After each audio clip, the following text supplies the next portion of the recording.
What up? What up? What up? And thank you for tuning in to the Skol State of Mind podcast. I've been gone for a minute, hasn't released a lot of videos in the past couple of days, but I'm back. I am back. And I just thought it was fitting that I will talk about some of the things that's being talked about a lot right now on social media. I'm going to dive into it. I'm going to give y'all my opinion on what I really think is going on with the Minnesota Vikings. And if we got time, I'm going to talk about some other things too. But with that being said, let me get the banner back up here with the ticker whatsoever. Let's get that up there, so everybody know how to subscribe to the channel, whatever. That's cool. So look,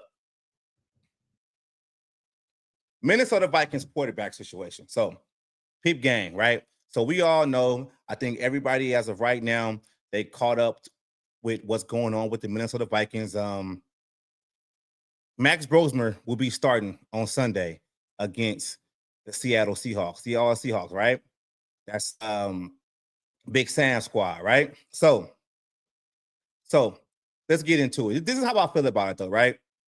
Well, excuse me. I'm seeing like a lot of things happen that I'm not too happy with concerning the Minnesota Vikings, like Viking media, certain podcasters, content creators, whatever. Like, this is no slight on Max Brosmer. It really isn't. I just feel like it's the same thing over and over again, right? And this is what I mean by this, though, right? Is just media is forcing this shit on us. Like, oh, Brosmer is making every play in practice. Oh, he's a leader. Oh, he's doing this. Oh, he's doing that. And that's all cool, right? But I'm going to just ask y'all a question. We've been through the situation already. We heard this already. It's similar to the same thing that they talked about, during training camp, during the offseason, of saying everything that's right, when it was concerning, JJ McCarthy. And look how that's turned out. Now, I'm not saying that McCarthy is going to be a bust or McCarthy can't get it together or the Vikings whiffed or not, because we're going to go into that a little bit later on what I really think was going on with the quarterback position. But I'm really tired of hearing all these overbearing, situations. Oh my God, he's doing this in practice. Oh, this guy, had a report and he said, he's a leader. And I'm tired of all this stuff, man. Can we just wait till Sunday and we can actually see what Max Brosmer is and what he's going to be? Now, I'm not buying it. And when I tell you guys that I'm not buying it, this is why I'm not buying it, right? On top of the fact, it's the same shit that they said with McCarthy, is we got to start looking at the common denominator.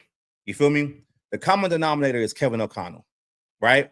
So if Kevin O'Connell pretty much handpicked JJ McCarthy to be the quarterback of the future, and I know I'm going to get some pushback. People out there want to make shit up and want to change of what really happened. Y'all know damn well Kwesi Adofo-Mensah went on multiple fucking interviews talking about, hey, in this building, talking about the Vikings building, we trust Kevin O'Connell to make the decision on the quarterback. And Kevin O'Connell even stated himself that he was basically called the quarterback killer because the Vikings wanted to draft quarterbacks before, and he kind of puts a kibosh on it, nah, we're not going to do this or whatever. So let's not have selective memory over here. And why I'm saying this about Kevin O'Connell is because he identified McCarthy and he was supposed to develop McCarthy, right?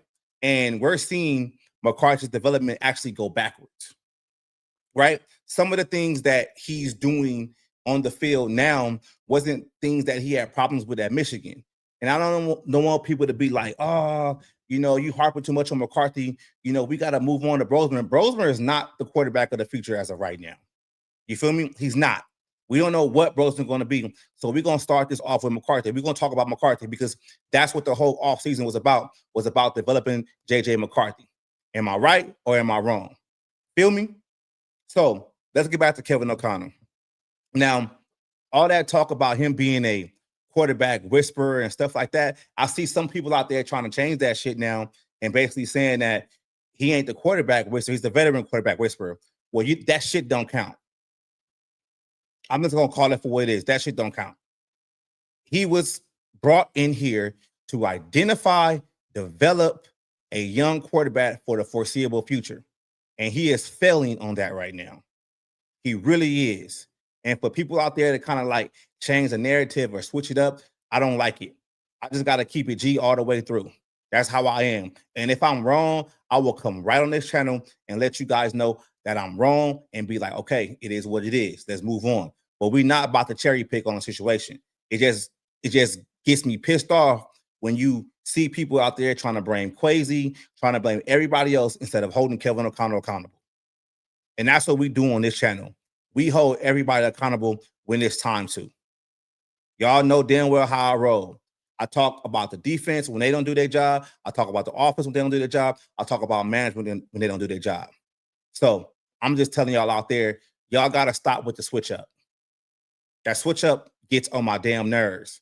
And I understand that it's cool to be, have faith in your team all the time, right?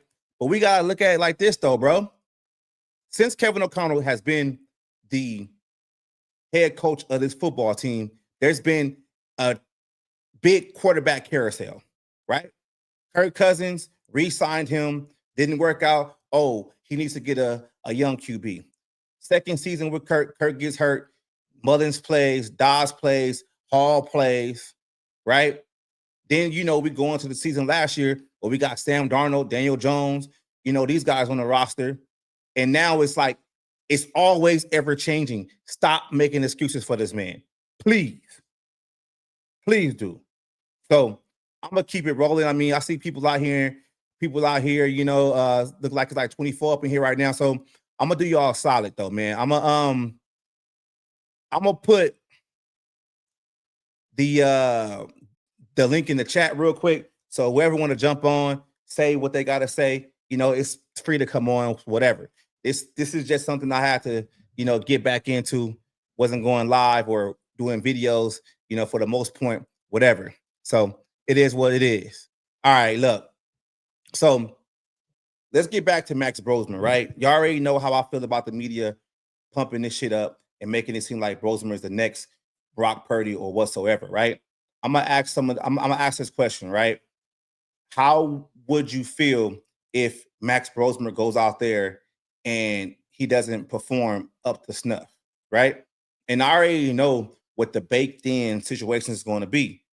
People going to make an excuse and they're going to be like, oh, yeah, you got to understand Brosmer was an undrafted free agent, coming into this league. It wasn't no guarantee that he was going to ever play. We just got to be happy with, him coming back on there. So let's just see if McCarthy's ready now. I don't want to hear that shit. Because the way y'all pumping up Brosmer right now is like he about to hit the ground running. So if he don't, I don't want to hear no damn excuses for this shit. And I don't want to hear no shit talking about, oh, the Vikings, they shouldn't have gave Sam more money. Hindsight is 2020, man. It really is. So call it for what it is, man. Hindsight is 2020. You can't change it now. But we just got to keep it moving though, man. Like, let me know what y'all think in the comments about, this Seahawks versus Viking game. I think this is going to be the straw that's going to break the camel's back. That's what I think. I think this is going to be a game to where if the Vikings get blown out again, in a second consecutive week, I think you're going to have to start asking questions about you're right. Hey, you're right, Zoe. You want to get on with me, you can get on with me, bro. I'll put the link in the chat. Beat down, right? So this is going to be something to where it's like, if they get embarrassed again, you are going to have conversations about this team going forward. And the conversations need to be had. And y'all know how I get down. Like, I'm only going to talk about somebody's job unless, it's given every opportunity to succeed. And to go back to what I was talking about earlier with Kevin O'Connell, it's like this, though. It's like, it might be time to start having those conversations. In my opinion, it is. You get what I'm saying? It's like, we got to start having these conversations because this team is starting to get embarrassed. This was supposed to be a season to where the Vikings should be making the playoffs and making some kind of noise. Now, I'm not one to say that the Vikings were going to go to the Super Bowl, whatever like that. But I was expecting the Vikings to go to the playoffs, win a playoff game. And if you've been following the channel, since the offseason, I told you that was my end all be all. My whole thing with this season was I want the Vikings to actually make some progress. I want them to go to the playoffs and actually win a playoff game. I really didn't care what the regular season record was or, shit like that. I just want them to go into the playoffs, win a playoff game, whatever happens, happen. That would have been more progress than what they're doing now. And now it seems like this team is going backwards. So with the team, in my opinion, going backwards, what do you do from there? Like, what do you do? You get what I'm saying? It's like they can't keep getting embarrassed. And, looking at the schedule going forward, it's like, when do the Vikings actually get their next win? Like, when do they do? Like, I don't know. This team might finish 4-13. And that's embarrassing. That's really embarrassing. That's one of the worst seasons in Viking history if they finish 4-13. And if people out there are still talking about, the Vikings, they made a bad decision at quarterback and it was an undrafted free agent, had to play at the end of the year. No, they still finished with 4 wins. You can't have the coach of the year and the defensive, not defensive, assistant coach of the year, and you spent a lot of money this offseason and not make the playoffs. We got to stop making these damn excuses and start holding this team accountable. That's how I would look at it, bro. Like, that shit has to get done. I mean, you can't keep spinning the wheel. You can't keep doing the shit over and over again. It's time you got to start holding this team accountable, man. So let's get into this real quick though, right? So going forward, right, what the Vikings should do, in my opinion, y'all know I'm a big Kwesi guy. I really am. I like Kwesi. I think he's a great general manager. He's a type of general manager that basically leans on what his coaches want to do, and he goes out there and he is an extension of his coaches. Like, if you want a certain type of player, he's going to do the best of his ability to go out there, and get said player. But if it came down to it, and if Kwesi had to go, like, I'm open to it. I just don't understand the fact of the matter of a lot of the talk out there is basically Kwesi is the problem and Kevin O'Connell isn't, and Kevin O'Connell's coaching staff isn't. And I've been, voicing my opinion multiple times, on all these platforms that when have you ever seen a team fire the general manager but keep the head coach, in play? Because it's basically like that head coach is going to, hire his own boss. So it really never works. And if you keep the coach on staff and you get a new GM in there, what is to say that GM doesn't come in and put that same coaching staff, under a lame duck year, because them are not his guys. And you have to always think about it like some of your favorite players might be expendable at that point. I know there's something I talked about before, but I just got to keep breaking it up. Like, it just really makes no sense. You feel me? It makes no sense. So I think that's something that we shouldn't be talking about. If we talking about moving forward with this team and getting this team in the right direction, maybe it's best that the front office blows this whole thing up, that the owners blows this whole thing up. Bring in a new GM, bring in a new coaching staff, maybe retain 1 or 2 position coaches, preferably, Keenan McCardell. I think he's great with the wide receivers, and maybe that's it, and blow it up from there. Because how I look at it like this though, right? If you decide to run it back again with Kevin O'Connell and Kwesi again, what is the end result going to be? Are you going to go out there and give Kevin O'Connell another veteran quarterback just to get to the playoffs and actually lose another playoff game? And that's something that we don't really talk about a lot. Like, if you look at the division right now, the Bears are doing good. They top of the division. They're going to the playoffs. The Lions, they struggling right now. They got to, figure some things out. But they've been to the playoffs and won multiple playoffs games in multiple seasons. We already know what the pack is. The Packers won been to the playoffs multiple seasons too and won playoff games. It seems like Kevin O'Connell, regardless of what's being done, during the season, he can't seem to get over the hump in the playoffs. And that's something that needs to be talked about too, on top of the fact that he's not doing the best of his ability to develop McCarthy, right? So I just think, it might be best that the Vikings might have to just, hey, blow this shit up and start over. And I know some people out there are going to be like, well, what do you talk about McCarthy? You're just basically backing McCarthy, but McCarthy's not good. I dived into a lot of film breakdowns the past couple of days since the last game we played. I watched Kurt Warner's, I watched Luke Brown's, I watched a couple of other people, with their film breakdowns, excuse me. And they all pretty much say the same thing, is that it's not just Kevin O'Connell's play calling, it's the play structure.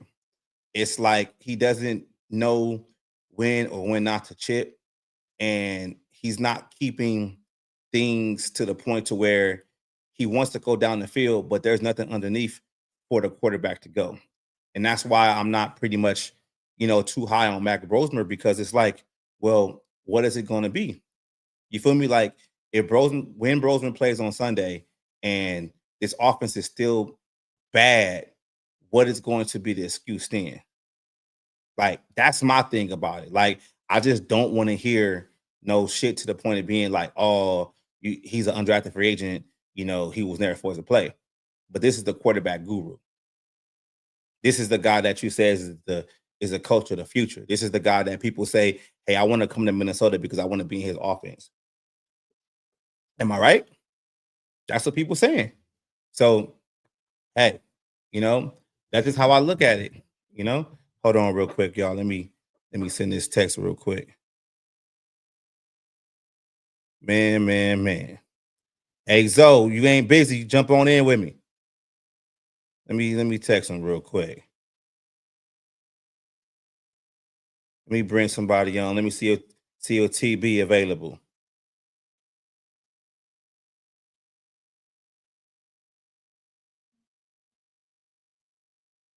Hold on real quick. Hold on.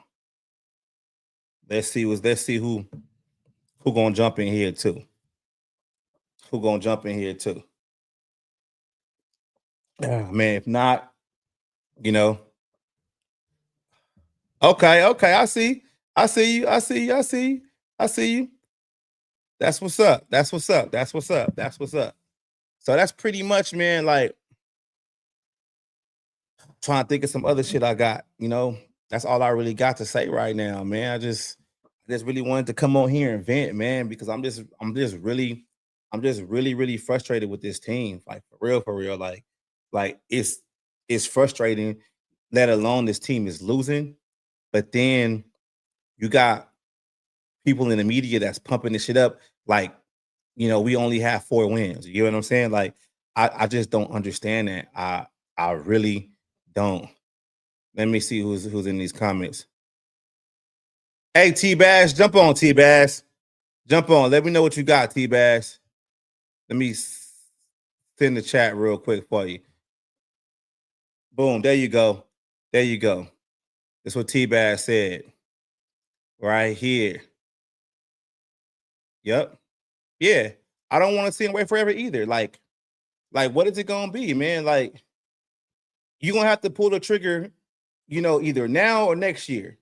Because this team ain't finna make a run, next season and get another extensions. Like, when you gonna pull that band-aid?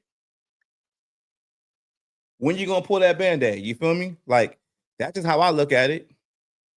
You can't keep the same regime around and doing the same thing over and over again, Like, you just can't do that. T-Bass said he can't get on. It is what it is. I'm on that West Coast time, Oh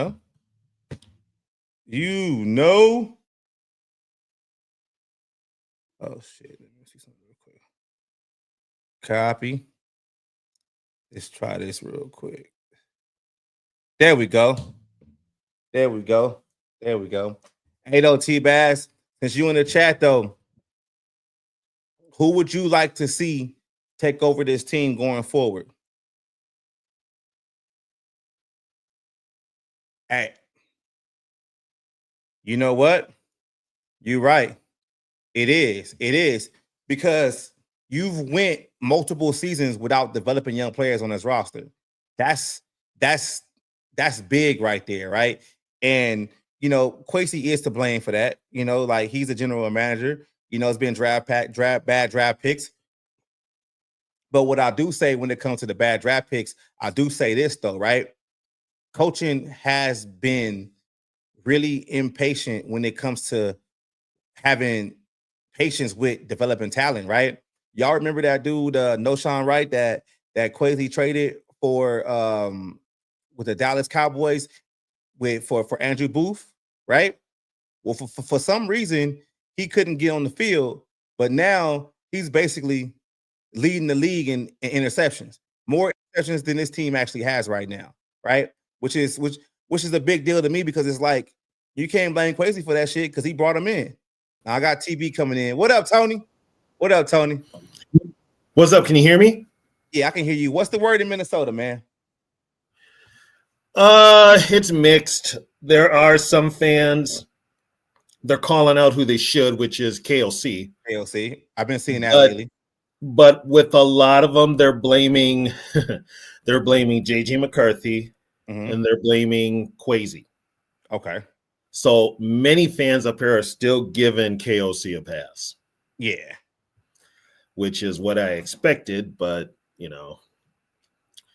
there's blame to go all the way around. But if you're gonna blame somebody, got to look at it this way. Yep. We were told KOC is this offensive genius.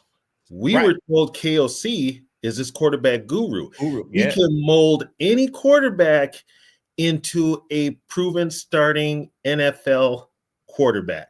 Right. So somebody was giving us a line of bullshit because I ain't seen a damn thing from KOC that makes me want to trust him, not only with developing a quarterback, but calling an offense and running the team. Running a team. And you know what I hate, Tony? Like I've been pissed off. I don't know if you see me. I've been pissed off, and I've been going off because Vikings media, the purple dailies, the bigger accounts, like y'all all want to feed us this Max Brosmer bullshit, right? And this isn't a slight against Max Brosmer, but all this talk about him being ready, him making all the throws, like just talking so good about him. It's like, how can you take that seriously when it's the same shit they said about McCarthy? They said the same thing about McCarthy.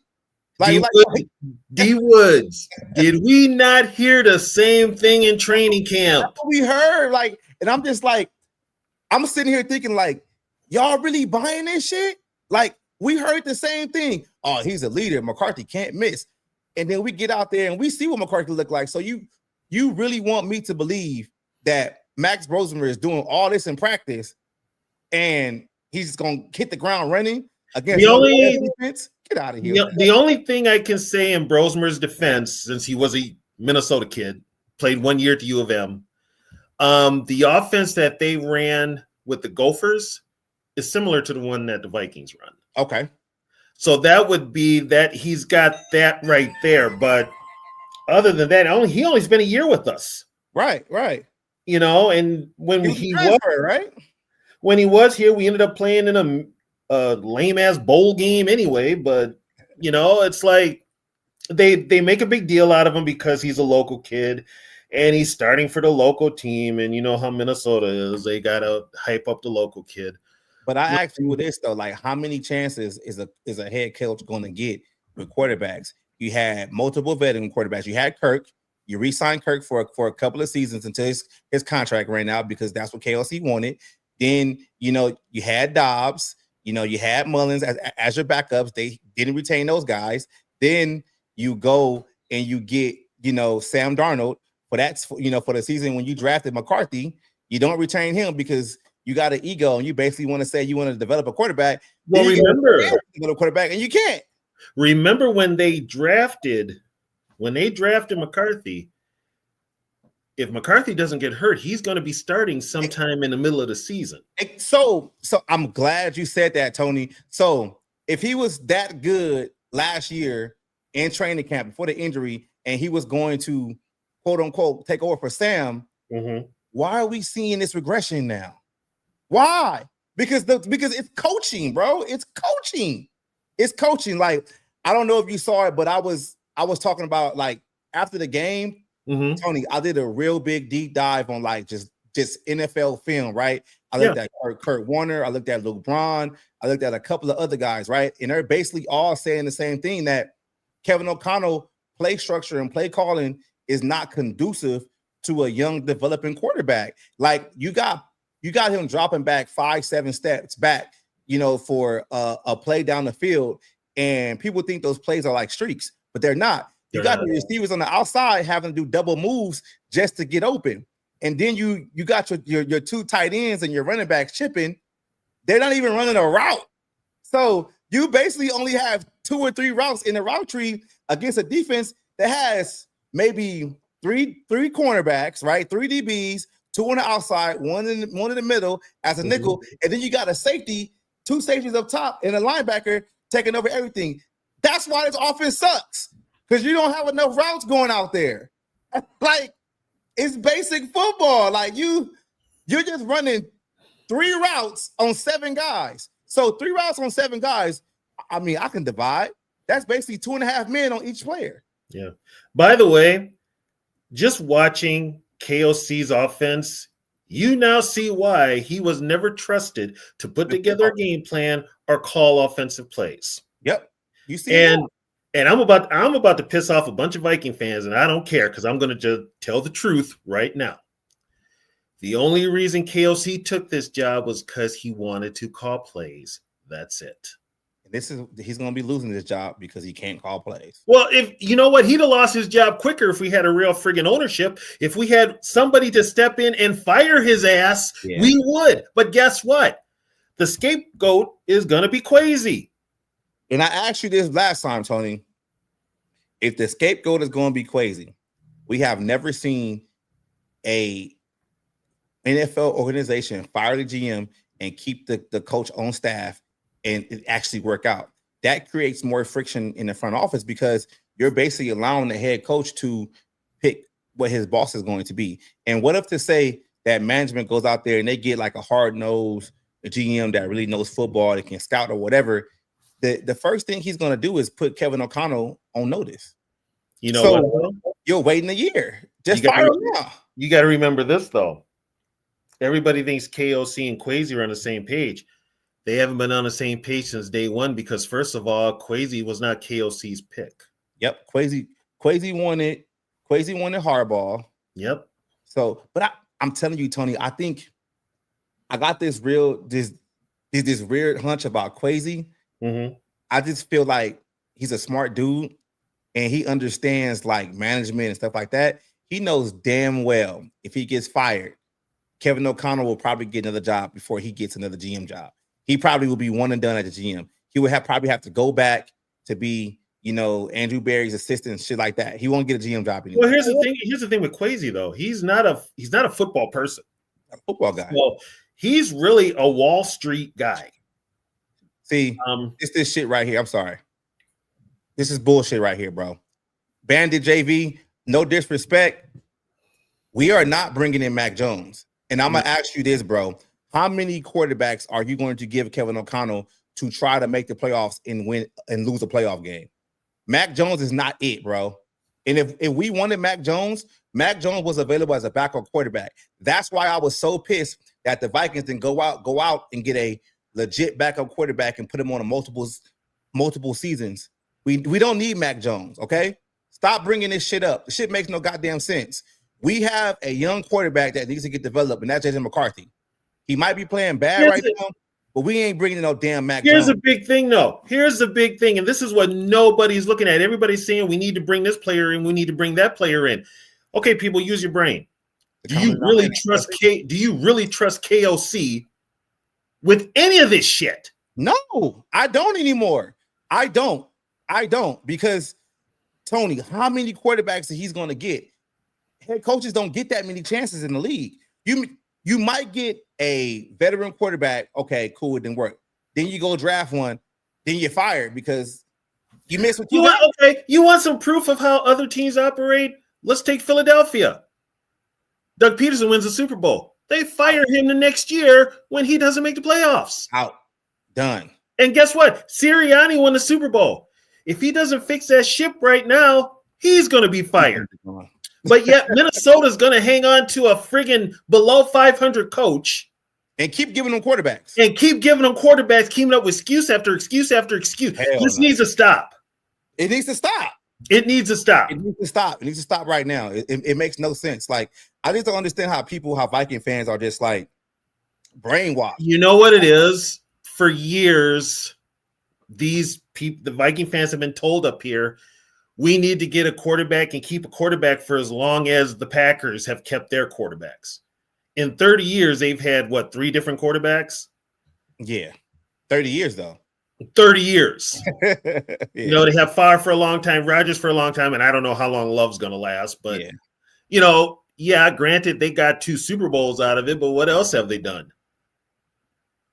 Nothing. We've had quarterback. I mean, our best years were with Denny Green when he had he went quarterback every different year. Right. And was winning. It's the problem is they put so much emphasis, and we were told that KLC is this offensive genius, this offensive guru, and the national media has said it too.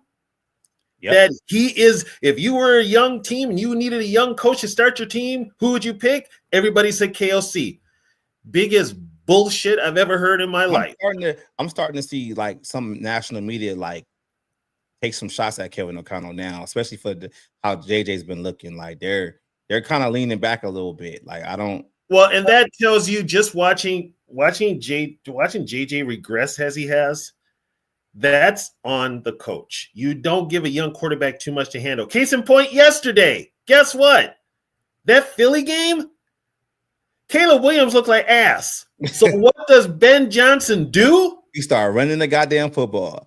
What have we been saying all damn year? Yeah. He started running the football, and they ended up winning that game, 25-13?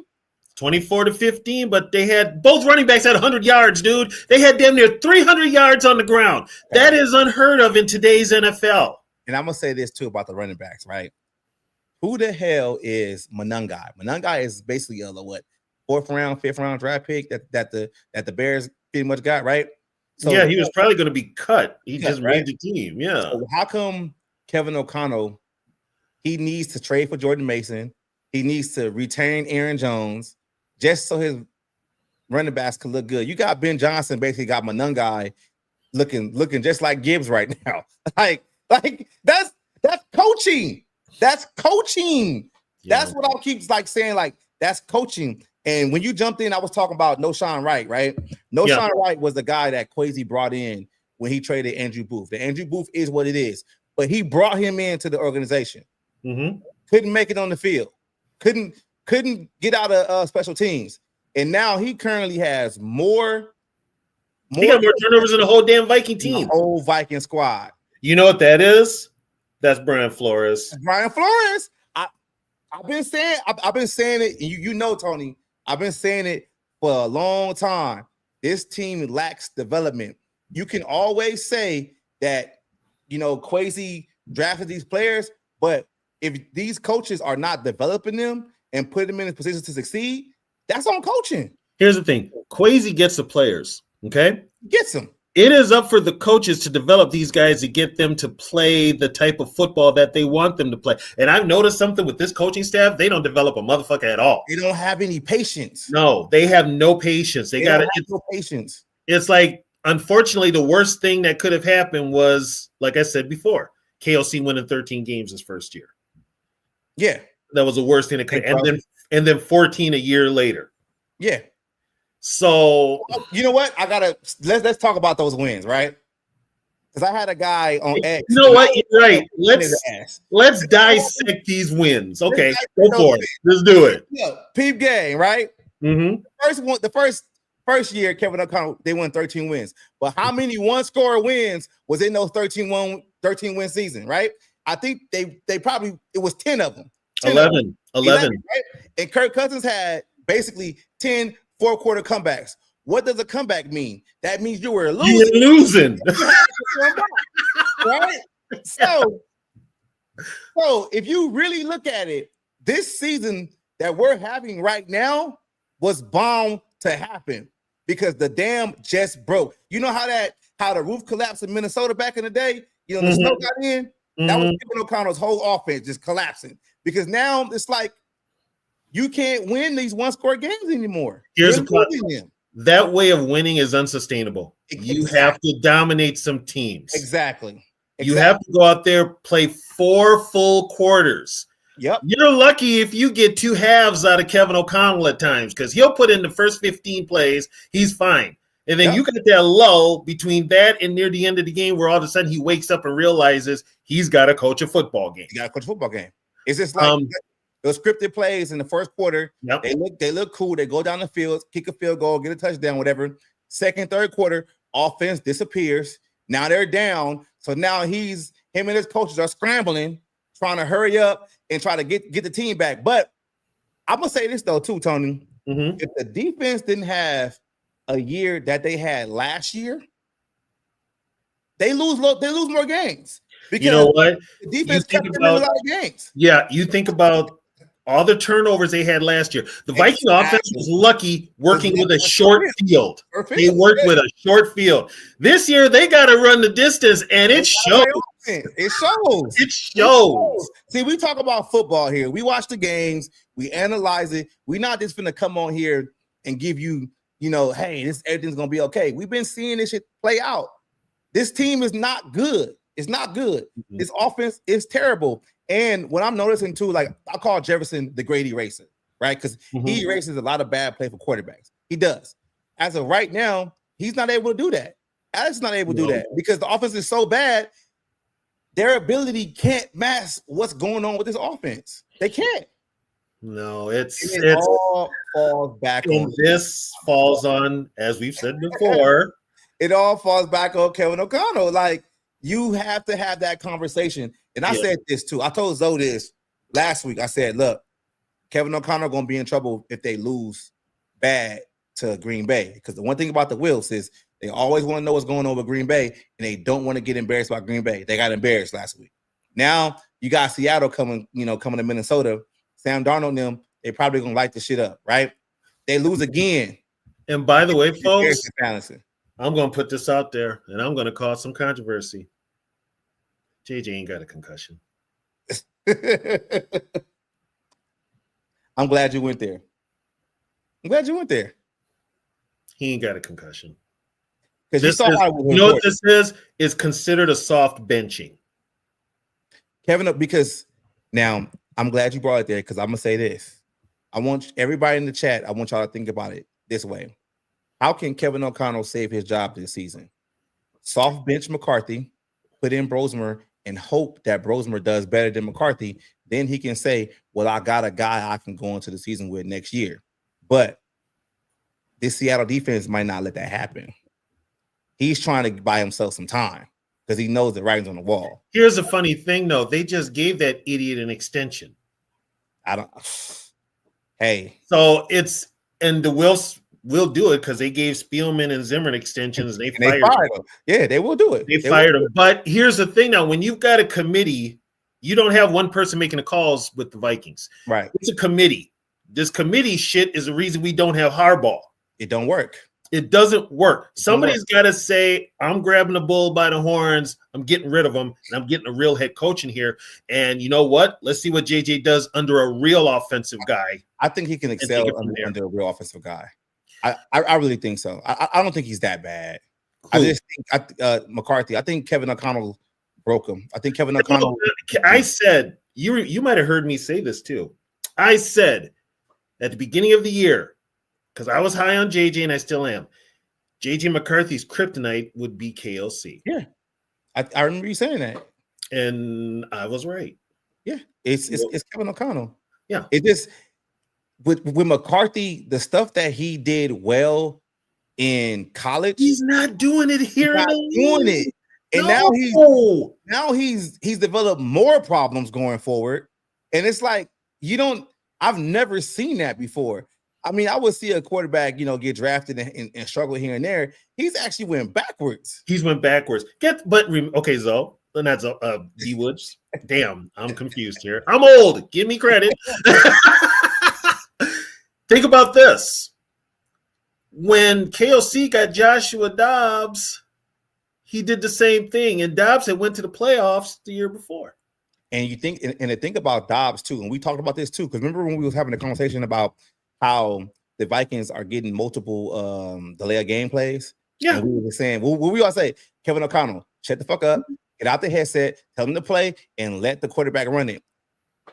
So if you got a young quarterback that's 22 years old, coming from straight from college, you're in the headset telling them all these checks and what to look for, what to do, just making him robotic. You're not allowing him to feel the game himself.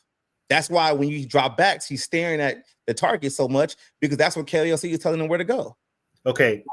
D Woods, Catch is watching us, and he's in my ear right now because I'm about to say something nice about Kirk Cousins. And I can only say something nice about Kirk Cousins when Catch was around. All those times where Kirk would put his ear up to his he was like that. Yeah. Right. Okay, guess what? We went through this in the Charger game. KLC takes forever to get the play in. And that's got to be frustrating. I hear the verbiage is so long to where it's just it's too much. And that's why when you see like you were seeing it with McCarthy, to where like I think he has a couple of plays with Mason where he goes back to hand the ball to Mason, but Mason on the side. They say like the verbiage is like too long, and that's coaching. Yep. That's coaching. Well, remember what KLC said? In order to play quarterback for me, you have to learn my playbook. Yeah. Translation, I ain't adjusting for you. You got to play the way I want you to. And you know what, Tony? I'm glad you said that too. That's what they worked on all season. The whole offseason, they only worked on McCarthy learning the playbook. They never worked on mechanics. They never worked on timing. And it shows. Yeah. That's what they worked. They just wanted McCarthy to learn the plays, and that's it. And Kevin O'Connell was like, I figured out when I get out there. And now it's like, it don't work that way.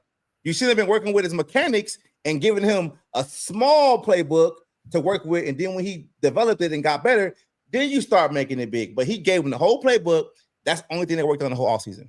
I'll tell you what, D Woods, we're going to finish out this year. We'll see what happens. 4-13. What do you think? 4-13? 4-13. They're not winning another game. And I was just look at the schedule. Where's the next win coming from? Washington, maybe. Nah, Daniels is back. Have you seen that offense? Hey, they can still beat us. Dude, I could put the Little Sisters of the Poor out there. They would beat the Vikings.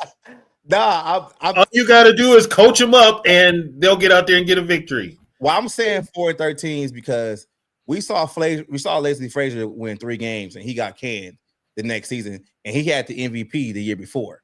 So if Kevin O'Connell has a 4-win season, you know what though? There was a different structure with the team then. Yeah, Rick was like, "You got to go, man." Rick had his job. Rick had the ear of the Wilf, so Rick was running the whole football part. Everything since everything went down with Zimmer and Spielman, where they weren't talking, all of a sudden the Wilfs, and I'm just going to say Mark Wilf, because Ziggy's not in it, put together this coalition of people, and that's why you don't have Harbaugh. That's why you've got KLC. Could have been worse though, Viking fans. You could have had Hackett as your head coach because they loved Hackett. He got fired in his first season. They loved Hackett. Yeah, because they loved what he did in Green Bay. Yep. They loved him. So it could have been Hackett, but it ended up being KLC because they wanted an offensive-minded coach because they had all those years with Zimmer's defense. But you know what? It's still two sides of the ball. Here's what you should do, Vikings. Get a head coach that is smart enough for both sides of the ball, and then you get coordinators to put in what they want to do, and your head coach overlooks the whole team. Yeah, that's what they need. We've got a coach right now, and it shows. He only took this gig to call plays. That's the only reason he took this gig. Mm-hmm. And right now, you take away, even if you look at those 13 wins one year, 14 wins, he's never dominated anybody. The team he beat the worst was this year's Cincinnati Bengals, yeah. And that was without Joe Burrow. Yes, that was it. And you got to look at the losses too. If you look at those losses in the 13-win, 14-win seasons, they get dominated. You know what? Especially his first year. Yeah. He got beat by the Cowboys 40-3. That game was crazy. I think that was the game right after the Colts game where they had that crazy comeback, or was it the Buffalo game? That was after the Buffalo game. Was they went on that homestand? Yeah. Oh, by the way, I'm just gonna put this out there. Yeah, you beat the Colts, greatest comeback in NFL history. First of all, if you're a championship caliber football team, you're not losing 33-0 at halftime to a 4-win team with an interim head coach. Exactly. With Jeff Saturday as the interim head coach, Jeff Saturday. That was a damn joke, man. Like, come on. You was losing to Jeff Saturday, who just came from ESPN, didn't know shit about coaching. He just came over there. I was more mad because I was pissed because I'm a big Hurricane guy, right? Mm-hmm. So I was like, well, Reggie's been there the whole time. Why y'all didn't let Reggie Wayne be the interim head coach? So you want to get Jeff Saturday from off of ESPN to come down when you got Reggie Wayne that was right there that could do the same damn job? Like, come on, man. Come on, man. Yeah, it just, you can't. I'm not going to, that is not something I'm going to call that a badge of a hell no. I don't even bring that up. Nah. I don't even bring that up. I just, if you're going to be a Viking fan, especially a younger generation, you kind of got to pick and choose. But like I'm old enough to remember them in the Super Bowl. So unfortunately for your generation, I feel bad because you guys are stuck with the NFC title blow up. the curse of the NFC title game. You guys are stuck with the NFC title. I mean, it's and you're also stuck with inconsistent teams. Yeah, can't get over You're not consistent. It's like one year you're great, next year they're bad. Mm-hmm. Then they're great, then they're bad. That's that schedule. The same thing like Zimmer did. And this is what I don't understand too with Viking fans, right? Mm-hmm. You're not seeing like the same thing happen all over again. Mm-hmm. Zimmer was a defensive head coach, made the playoffs every other season. So now you're seeing it with Kevin O'Connell being an offensive-minded coach, doing the same thing. And these same people complained about Zimmer making the playoffs every other year, but now it's okay that Kevin O'Connell is doing the same thing. Because that's what it's going to be. They're not making the playoffs this year. They're not. No. So he's going to the playoffs every other year. That's like, come on now, like call it for what it is, man. Like, I'll just say, man, blow it up, man. At the end of the day, blow it up. See here now, you might remember this, D Woods. The reason Ryan Poles did not get the job here, he wanted to blow it up. He wanted to blow it up the first year. Yep. He didn't want to be competitive. He wanted to blow it up, get some draft picks, do what he needed to do, and now look at him. And what the hell did Mark Welf come out with his first friggin' interview? Competitive rebuild. Competitive rebuild.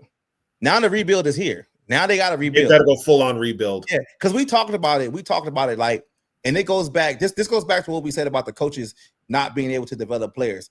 They are happier and more comfortable with bringing in veteran free agents to fill roster spots versus them like developing players on the back end. And it seems like when players make mistakes, like Dallas Turner is not a bust. He can actually play. Dallas Turner's playing some damn good ball. Damn good ball, right? But you got people that think he's a bust because Flores will bench him because he didn't make a play or something happens or whatever. And it's just like, come on now. Like he doesn't make the splash plays. Yeah, but I'd rather a guy be consistent and not get ran over all the goddamn time than just, you're not going to get the splash plays all the time. You're not.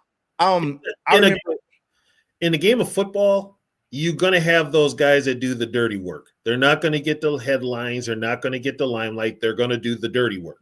Right. And that's, Dallas Turner is kind of fitting in that. He does what he has to do. You don't, and when you do hear about him, it's not negative. I mean, that roughing the passer call was bullshit. I'd appeal it. I mean, friggin', you can't hit a quarterback now. Just put a dress on them little bitches and be done with it. But yeah, he's doing what he's supposed to do. He's solid. Yeah, solid. Yeah. And if you look at the offensive side of the ball, right, it's like, all right, cool. And I'm gonna say it. Past couple of seasons, everybody complained about Ed Ingram and they complained about Garrett Bradbury. So Kevin O'Connell goes out there and tells Kwesi, spend the money because I need some interior offensive linemen. Kwesi says, okay, are we going to be competitive? He says, yeah. All right, cool. Kwesi goes out there and drafts Donovan Jackson, signs Will Fries, and he signs Ryan Kelly. Ryan Kelly brains is all scrambled. And if you actually, I don't like PFF, but it's a it's a ruler or whatever. But if you look at Ed Ingram versus Will Fries on PFF, it's not even fucking close. You know what? Well, here's the deal. Ed Ingram left Minnesota, turned into Randall McDaniel. Garrett Bradbury left Minnesota, turned into Mick Tinglehoff. I mean, so that tells you everything you need to know right there about coaching. That's coaching. Yeah, because they didn't have the patience with the situation. I remember being on this channel right now and telling people, like, look, I know the offensive line is shaky, but it's the long developing plays down the field. Kevin O'Connell is asking these linemen to hold their blocks for too long. The plays are taking too long down the field. He still is. And that's why these guys look bad. So here's the worst of it. Will Fry, now you signed 2 players to big money. Yep. Fries and Kelly. Kelly is concussion prone. He's done. That should have been a bunch of red flags. Will Fries got hurt last year, broke his ankle or something. So he wasn't even ready for training camp. So he's coming off an injury. You know, and then you had a healthy Ingram there on the damn new rookie contract that you could have just plugged over there. And here's another thing too. Darrisaw's coming off an injury, and he's had his moments. Yeah. Your only real consistent player has been Donovan Jackson, and he's a rookie. And he's been out too for a reason. He was out with a hand injury. He's not playing tomorrow either. No, he's not. But the one that they overpaid is Brian O'Neill. Who the hell jumps off sides 3 friggin' times in your stadium? At home. Coaching. Cadence is too long. Coaching. I saw when those offsides were happening, because it was a lot on the tackles, right? I'm looking at Darrisaw, I'm looking at O'Neill like, why are you looking back? They don't know the damn cadence. They can't understand it. Like, I don't know what's going on. Yeah, I got a question for you now, D. Woods. After what we saw from Baltimore and Philadelphia this past weekend, if we had better coaching, do we beat them? At least by 10 points. At least by 10 points. I'm not the only. No, because I'm watching both of those games. I'm like, how the F did we lose to these? We had those games. So the Baltimore game, if Kevin O'Connell doesn't call those stupid ass passing plays on 3rd and short, they keep going, we could probably win the Baltimore game with field goals. Like this, I'm just being honest. Like we probably win that game with field goals, because if they go down the field, let's just say that 31 gets converted or whatever. I'm just not going to say the offense scores a touchdown. Let's just say they get 3 points there. Now Baltimore has to drive down the field again. They couldn't get nothing together during that game. Then if you get the ball back, those fumbles that happen multiple times on the kickoff don't happen. Like, they don't happen, right? So I don't know, man. I don't know what games these people be watching, because that's 2 wins right there. Yeah. But you know what, D Woods, I will say this. The NFC North, bullshit division. And whoever goes to the playoffs is one and done. 3 teams going to the playoffs. All 3 of them going to the playoffs. And they're probably one and done. What up, Zoe? Well, what's up, Zoe? Well, you heard now what happened with Ragnow in Detroit. What? Oh, he can't play. Who? Frank Ragnow. They were going to sign him, bring him back. He was coming out of retirement, right? Yeah. Well, he's got a hamstring injury that would keep him out for the rest of the year anyways, so they're not going to go back home. Yeah, so I think he never signed a contract or anything, so he is he's still retired. So look at this right here. It says, if Brosmer would have started games counted by when Wentz was half dead. No, because you still got KOC calling the plays. You got Kevin O'Connell calling the plays. It would have still been a goddamn disaster. Let's put this out there. That was egregious on the Viking coaching staff, Kevin O'Connell, and the Viking training staff to keep putting Wentz out there, knowing that he is in bad shape, knowing he only had one arm. Yes, like come on, y'all. Like this comment right here. This comment right here is what I'm talking about. By you saying this right now, you are not holding Kevin O'Connell accountable, because if you go back to the offseason, everybody knows when you are developing a young quarterback, the best thing you need to do is get a veteran in the building so they can teach the young quarterback how and what to do in the NFL. The Vikings never solidified a veteran quarterback. They thought Sam Howell was going to do it. They traded his ass. They got rid of him. Then you really put everything on Carson Wentz, and the guy only signed to the Vikings a couple of days before the fucking season started. Like, I got a question here. This is what I really want to know. What made Daniel Jones sign with the Colts? Because this is how it happened. This is how I heard it. Okay. So, and this is why I like Quasi. Quasi said, all right, Daniel Jones, here's some money. Boom, right? Mm-hmm. And Kevin O'Connell was like, well, we are going with JJ. We're going to go with JJ as the quarterback. There won't be a quarterback competition. So Daniel Jones was like, even though this Viking money might be more, I would rather go to Indy with a quarterback competition that I probably can win. And then I'll get a big contract next year versus staying in Minnesota, not knowing what's going to happen with McCarthy and go from there. And it was the same thing with Sam. They offered Sam money too, but Sam was like, hey, Sam off of last year was going to get paid though. Sam said, I need to go do for my family. They're going to offer me $100 million over there. I'm going to go over there. And that's what happened. That's why I'm saying, like, it should have been more. It should have been way more like in depth about trying to go get a veteran quarterback just in case JJ McCarthy, wasn't ready or whatever. And you would have saw that in training camp. But that's the thing that the Vikings coaches don't do. They don't have competitions or whatever. Like, and by the way, I'm going to put this out there. I'm old school, and everybody knows I'm old school. I played the game, coached it. This has to be the softest Minnesota Vikings team I've ever seen walk on a football field. There's nothing tough about them. There's nothing even remotely scary about them. They're soft as hell. You know why they soft? Because of their coach. Because of their coach, but you should know this one, Tony. You up there, man. You know why they soft? Why are football teams soft? Outside of the coach. Oh, they don't hit anymore in training camp. They do not practice. They don't practice either. Kevin, do you know that game against San Diego? And sorry, guys, I say San Diego. I'm gonna still say San Diego because I catch myself saying San Diego too. It will always be San Diego Chargers to me. So that game against San Diego, right? Mm-hmm. They didn't practice all week. They did their walkthroughs. They did not do one practice. That Thursday night game, they did a walkthrough. They did not. They didn't practice all. No padded practice. Nothing all. The whole week, they just walkthroughs. And then they played on Thursday night, and the Chargers walked through them.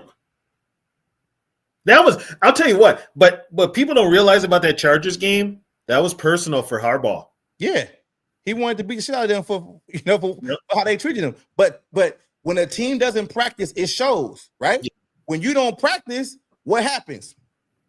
Offsides happen. You get. But here's the funny part about that, D Woods. And this is the KOC thinking of football. He would rather have controlled scrimmages against teams than preseason games. Yeah, that's dumb. JJ McCarthy, with being injured last year, he needed those reps in a game. He should have played in every preseason game. Yeah, he should have. There's no way around it. You're trying to keep a guy from getting hurt. It's football. You can get hurt on one play. You can get hurt walking out of the tunnel. It happens. Reggie Bush got hurt, run to the sideline. The Vikings had a dude years ago at the Metrodome, Ken Irvin.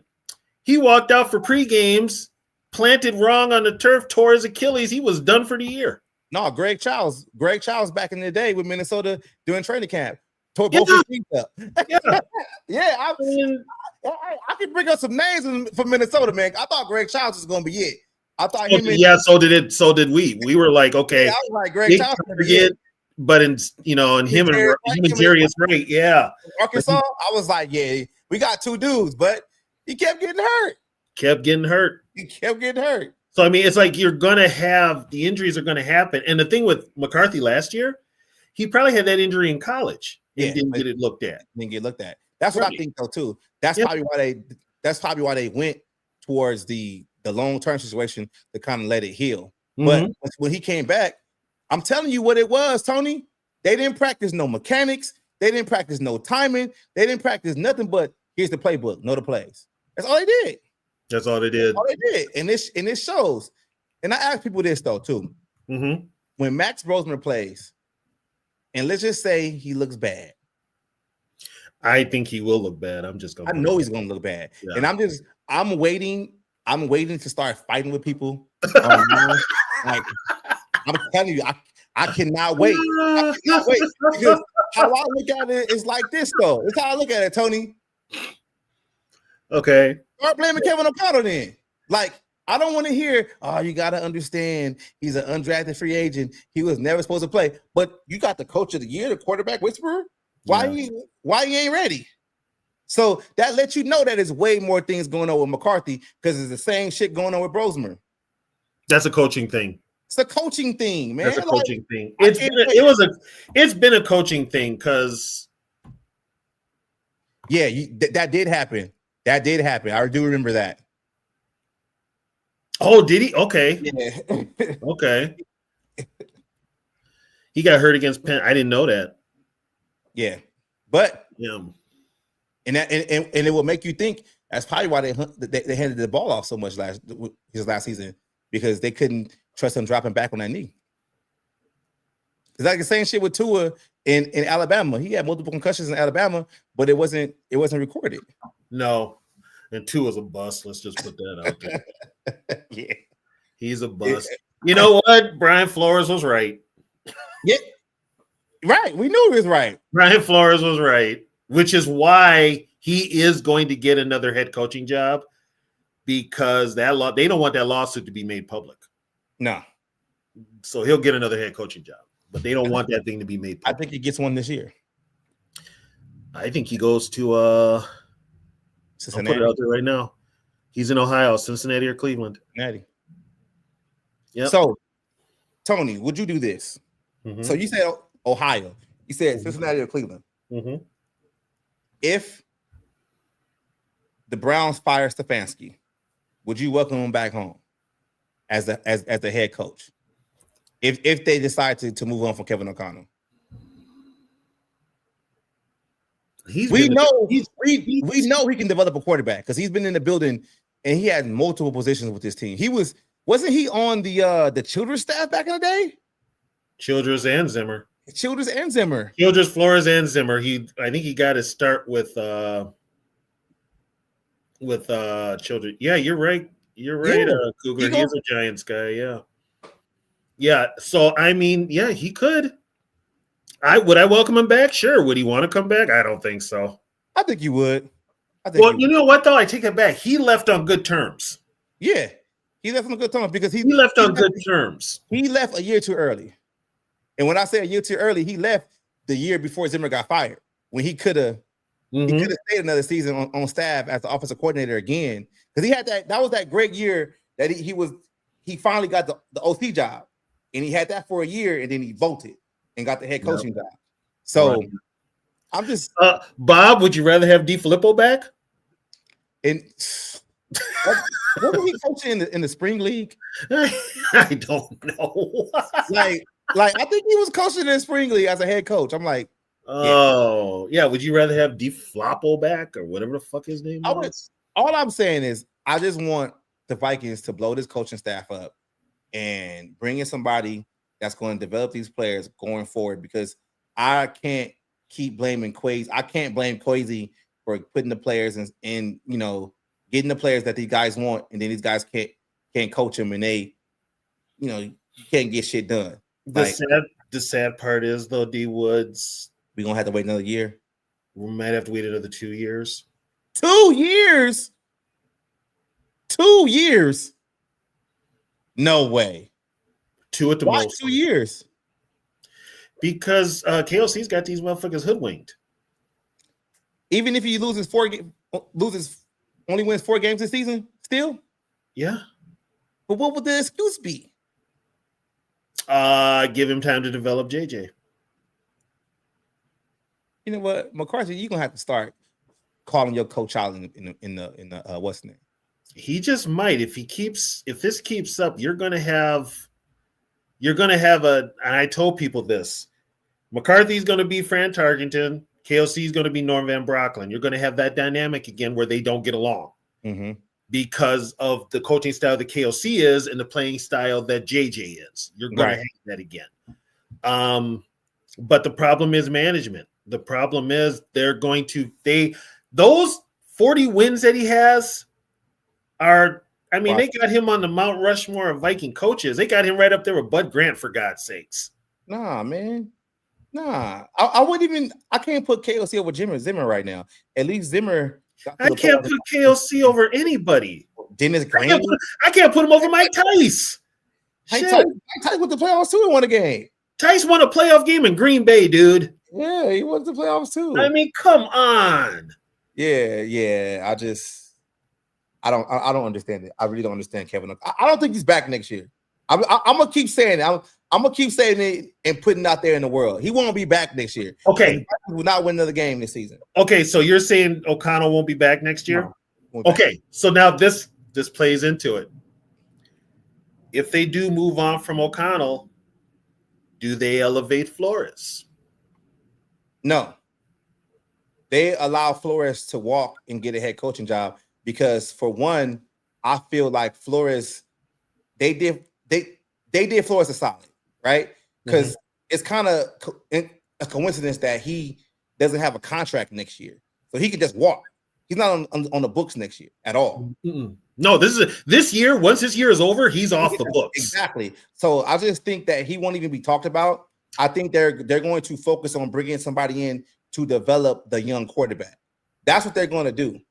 I see. This is what I told though.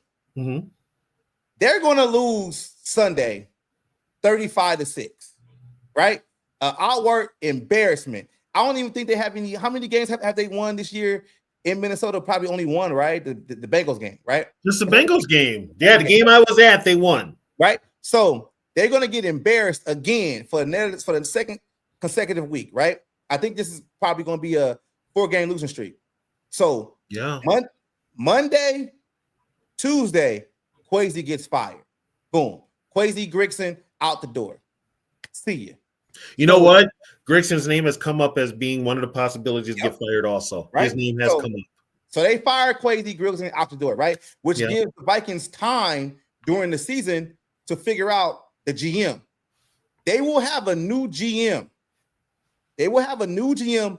Probably the second to last game of the season. They got a new GM in place, right? That GM is going to say Kevin O'Connell's gone. Because why would you're hiring a GM to bring in, right? GMs want their guys. The only thing the Wilfs are going to say is, GM, bring in somebody that's going to develop this young quarterback because we got a lot of riding on this dude. The new GM is going to just let Kevin O'Connell walk. And I think Kevin O'Connell knows he's on the hot seat. He knows, like, this shit is not getting good because the way he's been so testy, the way he's been. That ain't like him. He's been edgy. He knows. I think the Wilfs, hey, man, what's going on with you? Like, I thought JJ was going to be okay. And this is why I see the media pumping up Brosmer so much because that helps Kevin O'Connell. It helps Kevin O'Connell, like, oh, he got this. But you can only do that so much until you actually get on the field and play. And if Brosmer plays and looks bad and they lose 35-6, there's a conversation. It starts with the GM, boom, gone. Next couple of weeks, boom, he's gone. Yeah. Now you rolling now because you got a lot of things in place that a coach will want to come in and and build with. You got a young quarterback on a rookie contract. The offensive line is not bad. You got a lot of money there. You probably won't have Ryan Kelly because I think he should retire. You know what though? You've got in-house. I'd almost put Blake Brandel at center. Might as well. Yeah, I'd put Blake Brandel at center. I think the one you're gonna have to get somebody in here to fix that defense. Yeah, you need some young athletic guy. Yeah, you need somebody to come in and fix that defense. It's too small, it's too soft, and too many hybrid players. Too old. Yeah, too old. But okay, who's out there? The first name that comes to mind, the first one I'd want to look at, and he's controversial as all hell, John Gruden. He wants back in the NFL. Yeah. So you going lawsuit for lawsuit? Yeah. You just got rid of Brian Flores with his lawsuit, so now you gonna bring Gruden's lawsuit. I don't know about Gruden. I'm not a big Gruden guy because he won a Super Bowl with Tony Dungy's team. Tony's guys, but he is a quarterback coach. And if he could probably fix JJ faster than anybody. But is there anybody else out there you would want to? Brian Daboll? No. I'm not a Daboll guy either. No. There's really nobody out there. I would, at least right now. Maybe Tomlin gets fired. I'm hearing that now. Okay, Tomlin gets fired. You fire KLC the same time. 5 minutes. Firing KLC the same day. Oh, I'm like, yeah. Remember that money we gave you? Yeah, go sit your ass at home. And go sit. I mean, I can see it happening to where like Tomlin gets fired and he comes back to Minnesota, even though he was only here for a year. He comes back to Minnesota and basically like brings offensive staff with them. Figures out something with the offense because they run the ball, and he'll run the ball. He'll run the ball. So they can do something like that. But I think as of right now, there are guys that aren't available because they're pretty much coaching on their last job right now. But during the offseason, you're gonna start seeing guys become available. Well, here's a wild card, and I think it'll be in-house. I think Dan Quinn gets fired in Washington this year. But I think he gets fired. Wow. I think Dan Quinn gets fired because you have Cliff Kingsbury on your staff. And he's the one responsible. And he's a quarterback. He's a run responsible for Jaden. Yeah. So you could make that change. It'd be a smooth transition. So would you want Dan Quinn? Mm-mm. No, I don't want him either. No, I've had to listen. I had to hear about Dan Quinn from my girl. She's a Falcons fan, so said Dan Quinn ain't getting fired one more year. Maybe. No, but there's gonna be some surprises out there. No, he's gone. Okay, I'm gonna say this is what I think who might be the DC next year. Because the Wilfs love what was going on up there in New York, right? They love Parcells, right? That's how Jim Zimmer got the job because he was a Parcells guy, right? That's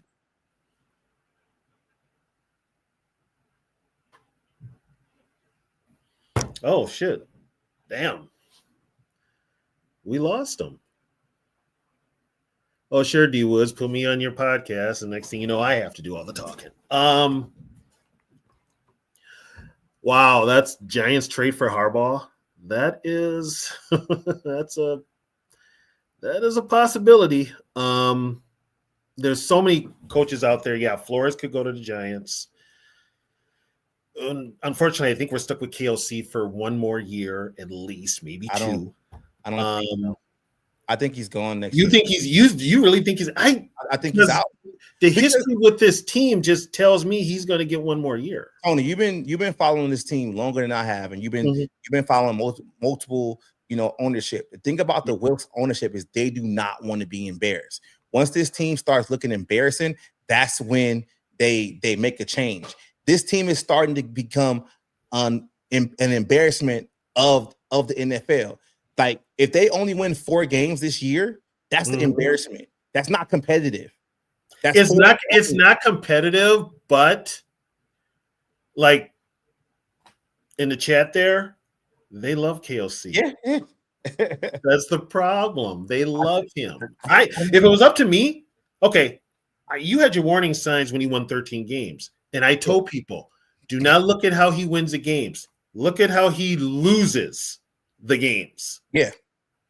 And then the next year, and his play calling at times is questionable. I mean, that's always been questionable. It's always been questionable because he's never called a damn play. Yeah. Bottom line. He's not and it's crazy because he got this job and he was like, yeah, we're going to be situational masters. And he's not a situational master. Here's the problem. They can't be fed up with Kwesi because guess what? Kwesi gets the players, right? But then it's up to the coach to put those players and make them work. So where's the coaching in all this? This is what bothers me. This is what bothers me with Viking fans. All you fucking KOC dick riders, you ain't putting the blame where the blame should be, and it's on KOC. KOC is a coach. What the hell is he doing? He's not calling very good plays. He's not putting an offense out there that will win for you. He's getting his young quarterback killed. Come on now. You're going to keep giving this man a pass over some bullshit like that? Excuse my language. But, I mean, you keep blaming Kwesi. It's not Kwesi. It's not Kwesi. Hey, Tony, I said this, right? I said, you remember when Kirk Cousins was playing the Vikings, right? And everybody would get on, not everybody, some people would get on here and they would be the Kirk Cousins Crusaders, right? Oh, God, yeah. Wrong, right? The Kirk Dick Lickers, yeah, as I call them. The same people that were the Kirk Cousins Crusaders have now become Kevin O'Connell defenders. Kevin O'Connell can't do no wrong. They're the same people. I know. They're the same people. I know. Yeah, my boy Jigga, he be holding Kevin O'Connell. We be on spaces going off a lot, with other Viking fans. But yeah, I'm to the point now, brother. I don't even talk to other Viking fans because every time I talk to them, my football IQ drops about 20 points. It's if you can't see that, it's obvious. This is plain as day. It's obvious. That's why I'm saying, like, I don't see him back next year. I really don't see. I hope, I'm going to be honest with you. I hope you're right. I don't see him back. I hope you're right. Like, ever since I've been doing content, Kevin O'Connell has been the coach, right? Since Nimmer. And I look at the press conferences. I read the articles. I don't just read everything the Vikings put out. I read multiple articles from multiple sources, right? Mm-hmm. Yeah. And it's been a change with Kevin O'Connell. And I'm just feeling that he knows he's on the hot seat because he promised management and ownership something that he thought he could do. And now he has to actually put the work in, and he knows damn well he can't. And he knows that ownership spent more money than anybody this offseason. And this team only has 4 wins. The Wilfs don't ride with that. Let me see what this dude said. Eggs. First off, it's spelled with a K. It's not Kwesi like you're spelling queef. It's not that. So no. I mean, spell it right. Okay, it's cool. No, Kwesi. And here's the thing with Kwesi. Kwesi walked into a roster once again, don't blame Kwesi. Here come my boy right here. Here he come. What up, though? Oh, his mic ain't even on. Let me kick him off. So, you there? There he is. So, we can't hear you, What's bro. The deal? There you go. We can hear you now. There you go. Okay, hear me? So we just now we can. Yeah, you good? I'm good. Shit. Hey, look, you good? You good? Go ahead. Gucci. What you gotta say? Yeah, I ain't gotta say shit for real. I'm just listening to y'all for real. Say. Opening. Hold on, kids, man. No, come here. Here's what I've been telling people. You blame Kwesi for everything, but guess what? Kwesi's got marching orders. And who did he get his marching orders for about blowing up that roster? He got it from the Wilfs. They had competitive rebuild. That's why they didn't change anything. That's why. If Ryan Poles had got the gig, he was going to blow it up. That's why he didn't get the gig. So I don't think Kevin O'Connell back next year, though. That's what I've been saying. I don't think he back next year. I think the Vikings gonna finish 4-13, and they're gonna let his ass go by the end of the season. I'm not sure what's gonna happen with Kwesi. I would want Kwesi to stay, but I think if they get embarrassed 35 to maybe like 6 Sunday, they might let Grigson or Kwesi go by Monday. So I think it's gonna be some heads rolling this offseason, man. I hope you're right. I hope you're right. Well, shit, they could trade his ass. I was thinking that, but what can they get? Bunch of draft choices. From who? Yeah, who'd be dumb enough to take him? So this is the thing why Kevin O'Connell has soured like milk, right? He's went from the quarterback guru to basically he can't develop a young quarterback. So it's going to have to be a team that has a veteran quarterback that they want to prop up. Mm-hmm. So what team is that? What team has a veteran already on paper going forward to where Kevin O'Connell? New York Giants. Shit. No, they're running with Dart. He gonna fuck Dart up. No, Yeah, don't run him with dart. But that ain't our problem. That ain't our problem. Shit. He gonna sell him a dream like he did us. Now ain't gonna fire Bo. You know, injuries happen to every team. So the injury excuse gets played out, but it's like there are teams that get a ton of injuries and are still fine. Yeah. We got a ton of injuries, and bad personnel decisions is why we are where we are. Because the Vikings have no depth. They have no depth. They have no. There's no coach. There's just it's a coaching thing. Yeah, Miami might be good. They got Tua, but Tua left-handed. It ain't gonna work. Yeah. It ain't gonna work. No, that ain't gonna. No, that ain't gonna work. It ain't gonna work. Huh? You know, you left-handed quarterback. With left-handed quarterbacks, you have to be a special. With left-handed quarterbacks, you have to be a special. He's got to have special. There's something you got to flip everything. The protections are complete opposite, right? Yeah. So your verbiage has to be completely different. Kevin O'Connell can't get it right with a right-hand quarterback. You think he's gonna have a challenge with a left-hand quarterback? It ain't gonna work. But shit, we don't give fuck how he do once he leave. As long as they take him, right? Yeah, they got to take him. Hell yeah, shit. They will. They dumb. They take him. Somebody's got to take him off of our hands. I think they fire him, man. I'm telling you, I think they fire his ass this year. I think they trade him. Here's a funny thing, though. He probably won't be coaching for a while because if they fire him this year, he's still on that contract. He's still going to get paid. Yeah, offset language, offset money. That's why I say you trade him. Yeah, ain't nobody going to take that money. I don't think nobody's going to trade him, though. That's if you trade him, you got to take that contract. The Giants they already said they trying to trade for somebody. I mean, if they give us a third and a fourth, I'll do it. No, I want ones.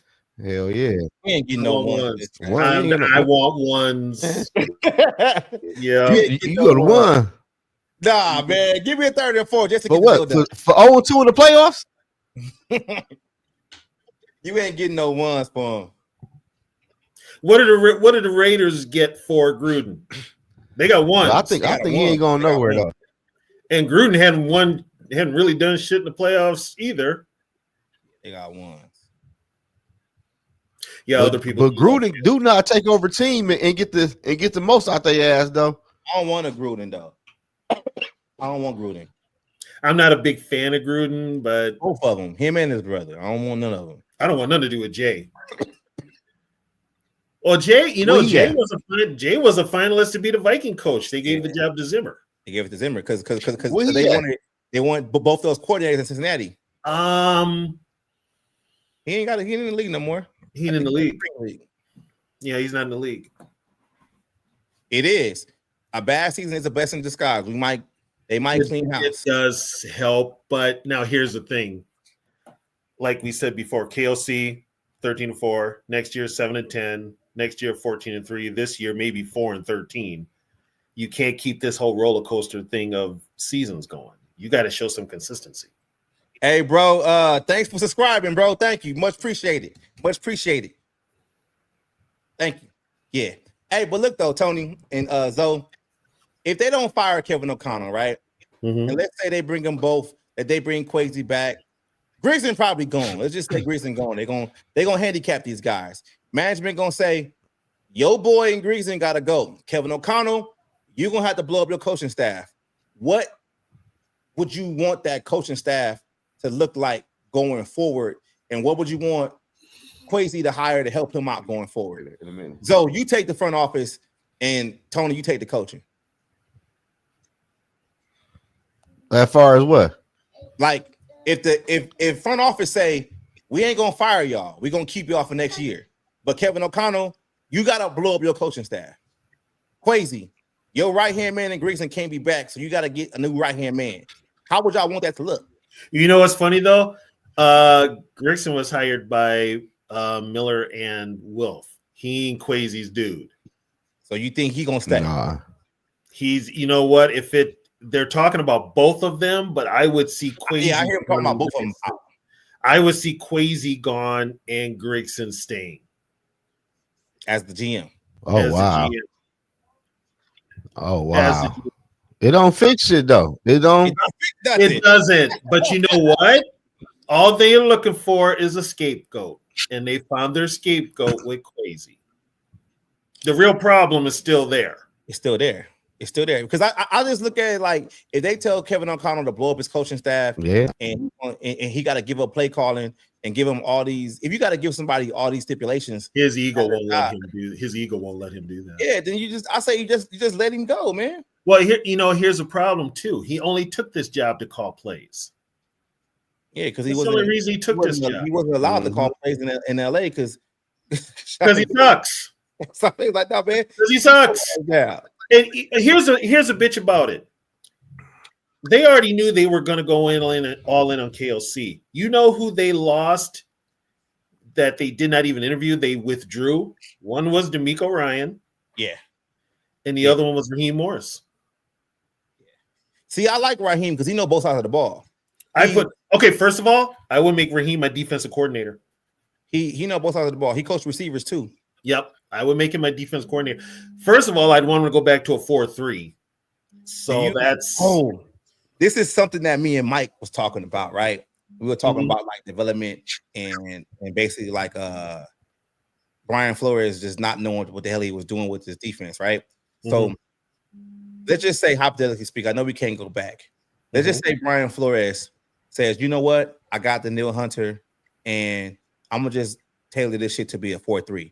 Where I can have Danielle Hunter in the dirt rushing the quarterback on the whole time, right? Because remember, he had first season with Danielle Hunter. He had Danielle Hunter dropping back, right? So let's say Brian Flores was like, hey, Danielle Hunter going to stay in the dirt. He's going to rush the quarterback from there. Boom, right? So if you got a 4-3, right? You got a 4-3 now. The Vikings could have drafted Jerry Verse to be on the other side of Danielle Hunter. They wouldn't have needed Dallas Turner. Because if you stayed in the 4-3, you would have drafted another 4-3 DE. You wouldn't have drafted an outside linebacker. I'm going to be honest with you, though. If I am going to have a 4-3, I'm moving Dallas Turner defensive end. I want him to get bigger, but I will move in the middle linebacker. Really? Yeah, I think he can do it. He reminded me of Fred Warner back in the day. When Fred Warner came to the league, he was supposed to be an outside linebacker rushing the quarterback. But then, what's his name came in there and said, nah, he can play the middle. And now he's one of the best, DBs, linebackers in the middle right now. So who would you, of the linebackers you got right now, who would you move to end? Hands in the dirt. Hands in the dirt? Yeah. I'm trading Ginkle. I'm trading Ginkle because I don't think, I probably will trade Grenard because Grenard has not done shit this year and it shows he's undersized. Oh, come on. He's missed so many sacks. Nah, man. Danielle wasn't missing no sacks. Danielle has missed like 10 sacks. He'd have missed like 10. I might trade Grenard if we go to a 4-3, and I have my linebackers be Cashman in the middle, along with Turner, outside linebacker. He'll drop back every now and then and blitz the quarterback, and then I'll have Van Giegel on the other side. That way you got two covers guys. Then your D line, you just get you another quote unquote DE, a real one. That's what I would do. I could work with that. Whoever gonna run a 4-3. What up, rap? What up, rap? Okay. What up, rap? We can't hear you, Zo. You delayed, man. Rap, what's the deal? You don't hear me now? Yeah, we hear you, but your mouth was talking, and then your voice came later. Yeah. What about now? It's straight now? You straight now. You all right? Yeah. I don't know what the fuck going on. It's cold outside. It's snowing around this bitch. Oh, for real? Brother, I don't want to hear it. We got snow too. It's like they're expecting like 6 inches. 3 to 6 inches. I'm at like 70 degrees today, man. I'm good. Don't even. Don't even. I'm good. But that's what I'm saying though. Like when we get back to a 4-3, I think you have to move some guys around. I think like one of the biggest holes on this defense is the DB room. You probably only have, I say, 2 guys that you're probably going to retain for next year because Harrison Smith's probably won't be back. Jay Ward really can't play. Jackson, you know what? Harrison Smith shouldn't have been back this year. And I'd like to know what the hell his injury was. They're not telling us. Feelings. That's what it was, man. His feelings probably was hurt, man. He's old. Shit, retire. Hang it up. Oh, shit. We got T-Bass in here. Yeah, he is. What's up, T-Bass? I thought you was at work. You better not be fucking getting on this fucking YouTube on the clock and get your ass in trouble. You know what? Mute his ass, because every time he gets on here, he talks about Nate Wright fell down and shit. Hey, T-Bass, you at home? You at home, T-Bass? Yeah, I just got home from work. Hey, T-Wood. Sure. Don't be trying to get on YouTube on the clock and shit. Your boss look at the video. Hey, to answer your question you asked before about what would I like to see done, I've been answering it for several years now. I want to see a head coach with head coaching experience. Not keep promoting coordinators. I want a guy with experience. You know what, T-Bass? The only coach that was a first-time coach with the Vikings that actually got a second job. Everybody else didn't. Mike Tice didn't. Zimmer didn't. And neither did Childress. They all was coordinators. Never got a head coaching job again. Our three best coaches in history, Dennis Green, Jerry Burns, and Bud Grant, all had prior head coaching experience. Yeah. I want a guy with head coaching experience. But you know what's funny? We had that guy here, and they turned him down. Harbaugh. Yeah, exactly. So from what I hear, Harbaugh was Kwesi's guy. Does Kwesi have the balls to fire Kevin O'Connell? Will ownership let him do that? Yes, I think they will. When you finish 4-13, hell no. When you finish 4-13, ain't a lot of shit you can talk about. They know. Here's the problem. I don't see it though. Here's the problem with that. Everything that is done with that team is done by committee. The only way KOC gets fired is if that committee fires him. And right now you've got like 3 people on that committee that are basically literally want to ride his dick. So he's got a job. The one they'll get rid of is Kwesi. I think Kwesi's their fall guy. Well, it's a system designed to fail. I mean, you're right, T-Bass. This whole committee thing is not going to work. It's going to be the downfall of this team. We saw it before.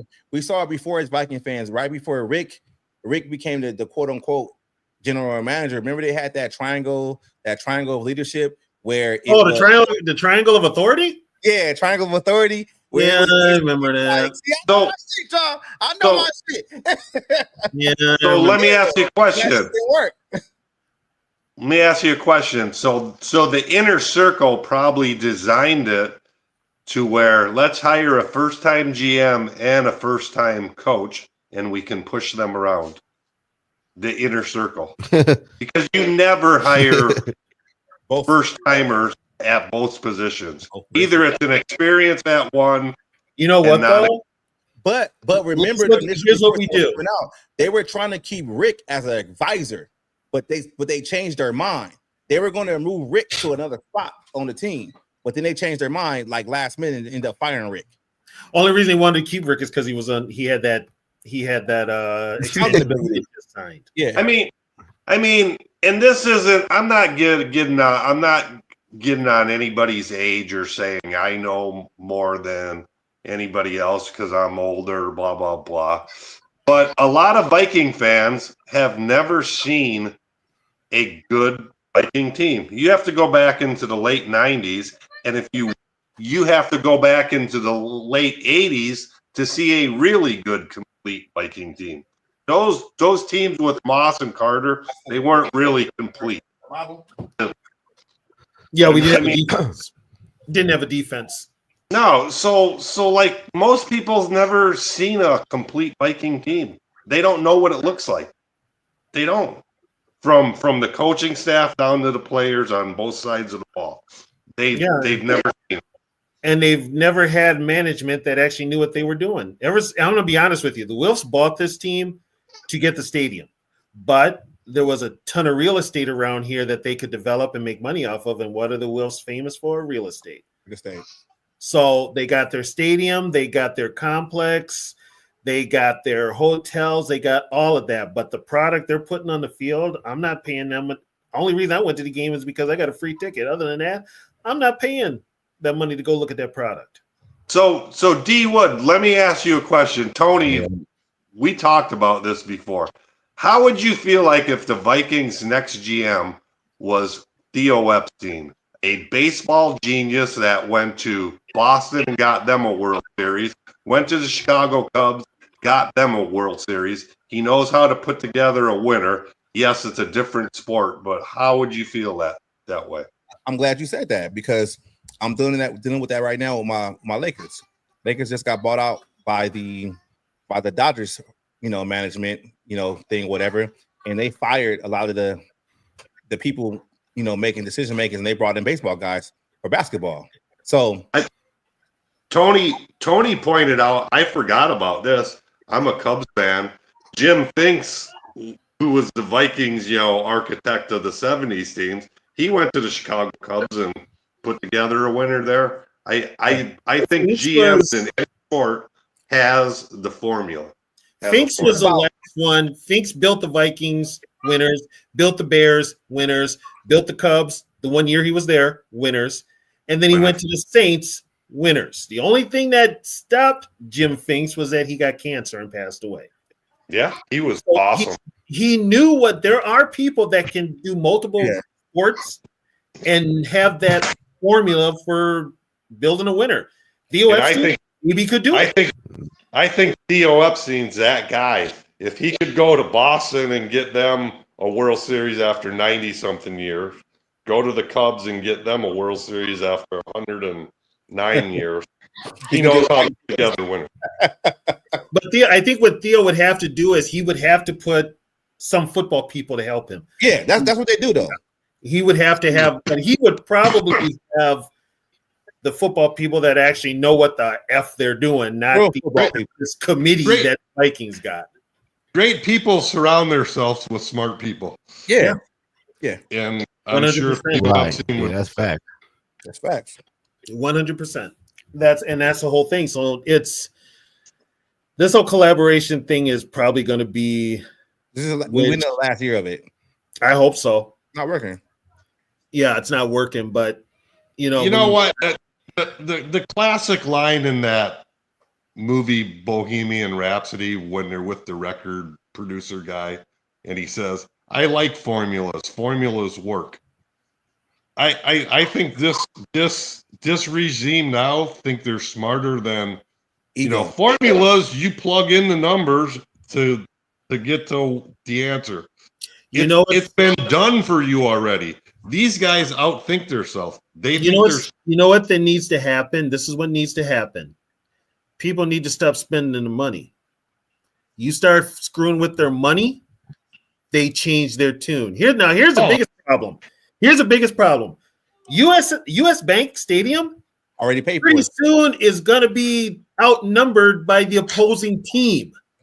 Yeah. With their fans. It already is almost. I mean, like Chicago's like 50-50. Green Bay is a little more than 50-50, and Detroit's catching up. Yep. These out-of-town fans are taking over the stadium, plus you've got Viking season ticket holders that just sell their tickets to whoever.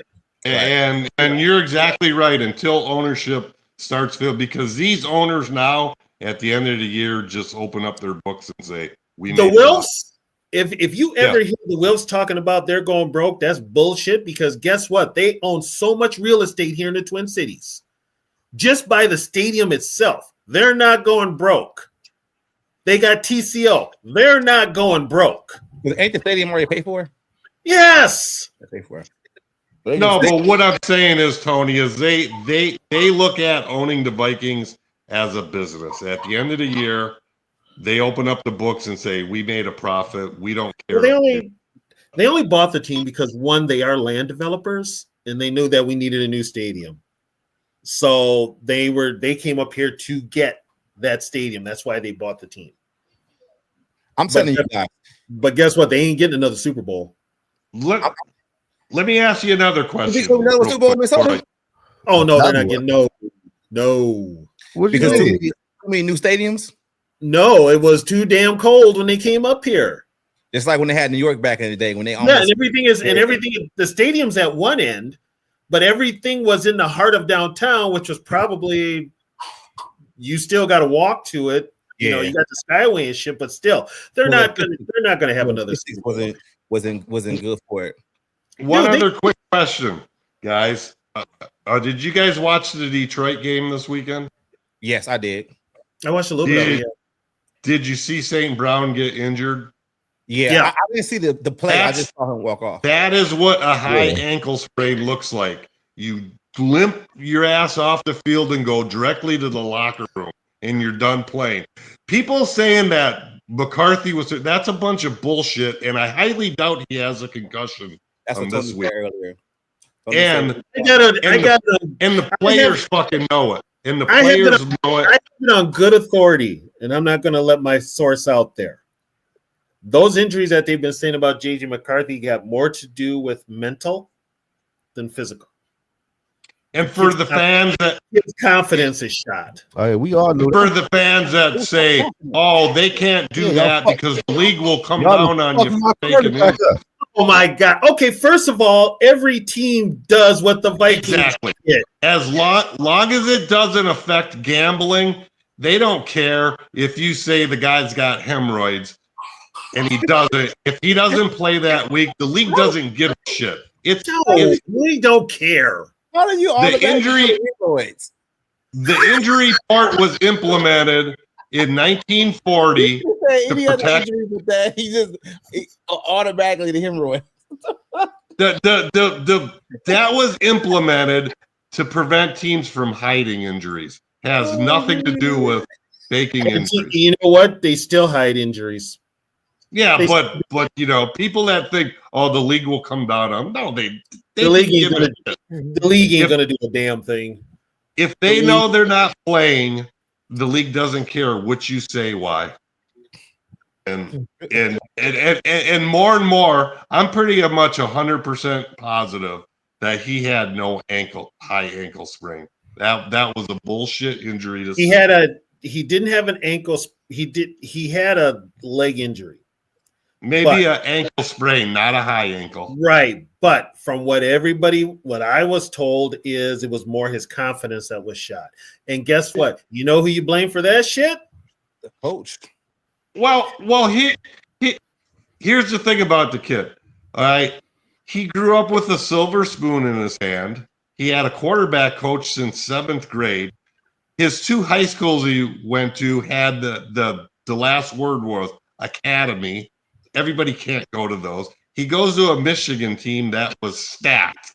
Now he's on a level playing field. He may not be able to handle the adversity. That's not the point. You know what though? This is where, and right there, you're basically shielding KLC. That's what you're doing with that comment. Because what? If he's not ready for the NFL right now, he needs a coach to get him ready. And KLC is not that coach. You know what? KLC's not that coach. Josh McCown's not that coach. Wes Phillips is not that coach. So you're leaving that kid out there to get hung out to dry. You're not doing anything that works with his strengths. No. I agree with you there, guys. It's the coaching, but I'm also saying that this kid was never, ever near mentally NFL ready. And unlike other people, he's just grown up having it easy the whole time. Here's another thing with the mental. This is where the mental comes in. You've been told all your life, all your football career, that the way you're playing quarterback is a good way. It's the best way to then play. You come to a fucking has-been fucking ex-quarterback who couldn't even make it in the NFL, and he's telling you you're doing it completely wrong, and he tries to change it. But then he doesn't really help you change it and explain it to you. But yet you got to learn his whole fucking playbook. And maybe none of those plays work to your strength. But you got to run it because the head coach, it's his playbook. It's his way or the highway. Really? I agree with you guys. The first straw that has to drop is firing Kevin O'Connell. That's the first thing that has to happen to get the Vikings out of this. And the only way you're going to get rid of Kevin O'Connell, threaten to take away his play calling. You're going to cry like a baby. He'll cry like a bitch. And he'll be like, no, I took this team, and it'll come out. Only reason he became a Vikings head coach was to call plays. That's the only fucking reason. Well, I may have never known a genius in my lifetime, but I've known a few people who's been damn close to it, really smart people. And none of them look up like this. And none of them has taken 3.5 years to figure something out.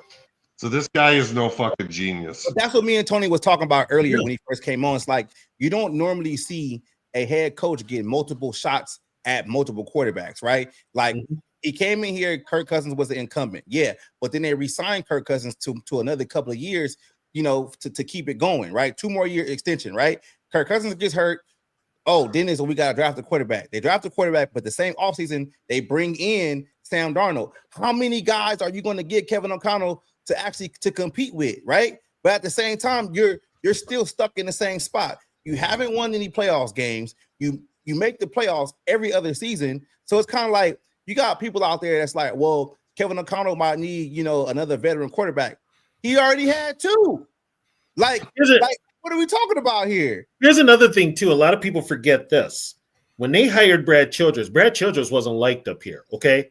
His second year, the crowd at the Metrodome was yelling fire Childress during the game, in the middle of a game. The Wilfs, what did they do? They put a bunch of veterans around him to help him win. And then they got Favre. Yep. That made him look good, and he got a contract extension out of it. The next year, and this is how unattached to the team the Wilfs are, it took Randy Moss getting cut and Randy Moss calling the Wilfs to let them know what Childress was doing. And then when they found out, they fired Childress. And you know what, though? That's that triangle of leadership. Because yes. Because at that time, Childress was the one that was in charge of the 53-man roster, meaning he can sign whoever, trade whoever, and cut whoever. And Rick was on the other side. That's why the next season, they gave Rick the official GM job and said, you know what? The GM is going to take care of everything when it comes to the 53. And that's why Rick was the GM from that point going on. Yeah, and now and the problem with it now is this whole collaboration. This KOC was their choice. They were all in on KOC. So if KOC fails, that means they failed. But they failed because they fucked around and should have signed Harbaugh, and they didn't. Let me ask you this. At this point right now, if you could pick out of Kevin O'Connell, Zimmer, Childress, and Mike Tice, who would you want right now at this point? I'm going to take it. I'm taking Zim all the way through. We're going to play defense and run the football. I would take Zimmer also. I'm going to take Zimmer because people forget what was the first thing Zimmer did. Even though he got punched in the eye by this guy, the first thing Zimmer did was he went out there and got an offensive guy that knew how to develop a quarterback, that knew how to run the offense. He got Norv Turner, even though it didn't work out long term for Norv. But Norv was the guy who went out there and found Teddy. He was out there at Teddy's pro day. He was out there watching Teddy's game. He the one that came back and told Zimmer Teddy was Norv's guy. Yeah, be the guy. How about you, Tony? Out of those 4 right now, he gonna say Zimmer. He want to play defense. He want a 4-3. He want a 4-3. I know where he gonna go. Come on, Tony. 2017 best defense in the league. 4-3. Come on, man. That defense was nasty. Yeah, but here's the thing. I don't want Zimmer's gonna call the defense. Here's the thing. I want an offensive coach and a defensive coach, and I want the head coach to just oversee the team. So if you give Mike Tice, the offensive line gonna be legit. That's why I'm leaning towards Tice. But I also know Tice would hire Zimmer as his defensive coordinator. And offense. So Mike Tice, that's an interesting answer. How about you, Zoe? O-line gonna be legit. Mike Tice was over there when I'll probably have to lean towards. I'll probably say Zimmer. Tice is an interesting answer. Yeah, we got you. You know what? You know who Tice was before? Tice was Dan Campbell before Dan Campbell. Yeah, kind of. Yeah. True. Well, he had But he was also kind of. He retired. He was also. He retired. Where he at now? He's retired. You know the story about what happened with Tice, right? He was a rat for Red McCombs. He was right. He was the rat for Red McCombs that got Denny run out, which is why Mike Tice got the gig as head coach. But then fast forward to 05, final game of the year, the Wilfs had already had Brad Childress on a plane come to Minnesota for a job interview, and they hadn't even told Mike Tice he had been fired. Mike Tice found out he was fired through a press release that was handed to him by his son in the locker room 15 minutes after the Vikings won the last game, and their son Nate, he went up to his dad and he's like, "Dad, you need to see this." He hands it to Mike, and it says that he's been fired. And that's why if you follow social media, that's why Nate talks so much trash about the Vikings because of that shit right there. Yep. Yeah. And Nate Yahoo Sports. And put it this way, Tice goes up to the Wilfs and says, "When were you going to tell me about this?" And he's like, "Well, we didn't know when to tell you." But in the meantime, Brad Childress is on a plane heading towards Minneapolis. And 2 hours later, he's in a hotel room threatening the Wilfs, saying, "If you don't give me everything I want here, I'm going to Green Bay and they're going to give it to me." And the Wilfs panicked. You know what this situation kind of reminds me of right now with the Vikings? When I was up living in the Chicago area, when the Bears hired Dave Wannstedt and he basically destroyed that team, I remember after he left, players were saying shit like, "At least I'll have a coach not look me in the eye when he tells me something, and I can believe it." I think there's a lot of that shit going on. Well, Zimmer, not Zimmer, God, you guys. I think the players do not trust this guy. Here's the thing: KOC has lost the locker room.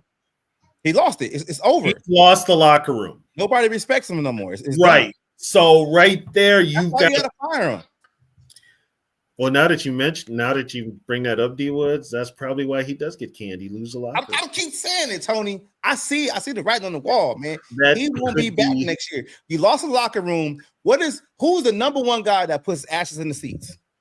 Justin Jefferson. Justin Jefferson is having a down year, and it's crazy for him to have a down year because he's still probably gonna get 1,000 yards. But he's having a down year. He's on every commercial when you watch a Viking game. You see his frustration. You don't think management and front office is like, what's up with JJ? We need to keep him happy because the worst thing we can do is have him say he wants to trade. That's going to really make us look bad. Like, he lost a locker room. I think he lost a locker room with the injury stuff, with Darisaw, the injuries with Carson Wentz having his arm fall off, the way he's been developing McCarthy, the offense looking like trash, and he's supposed to be an offensive guy. Like. If you just really go down the list of everything that's been happening these 4 years and everything that's come to fruition this year, there's no reason why he should be back next year because you see what it's going to be. Okay, I got one for you guys. I've just heard about this. T. Higgins is on the trading block. Yeah. Okay. Trading? What do you mean? Bengals are. He's going to be available.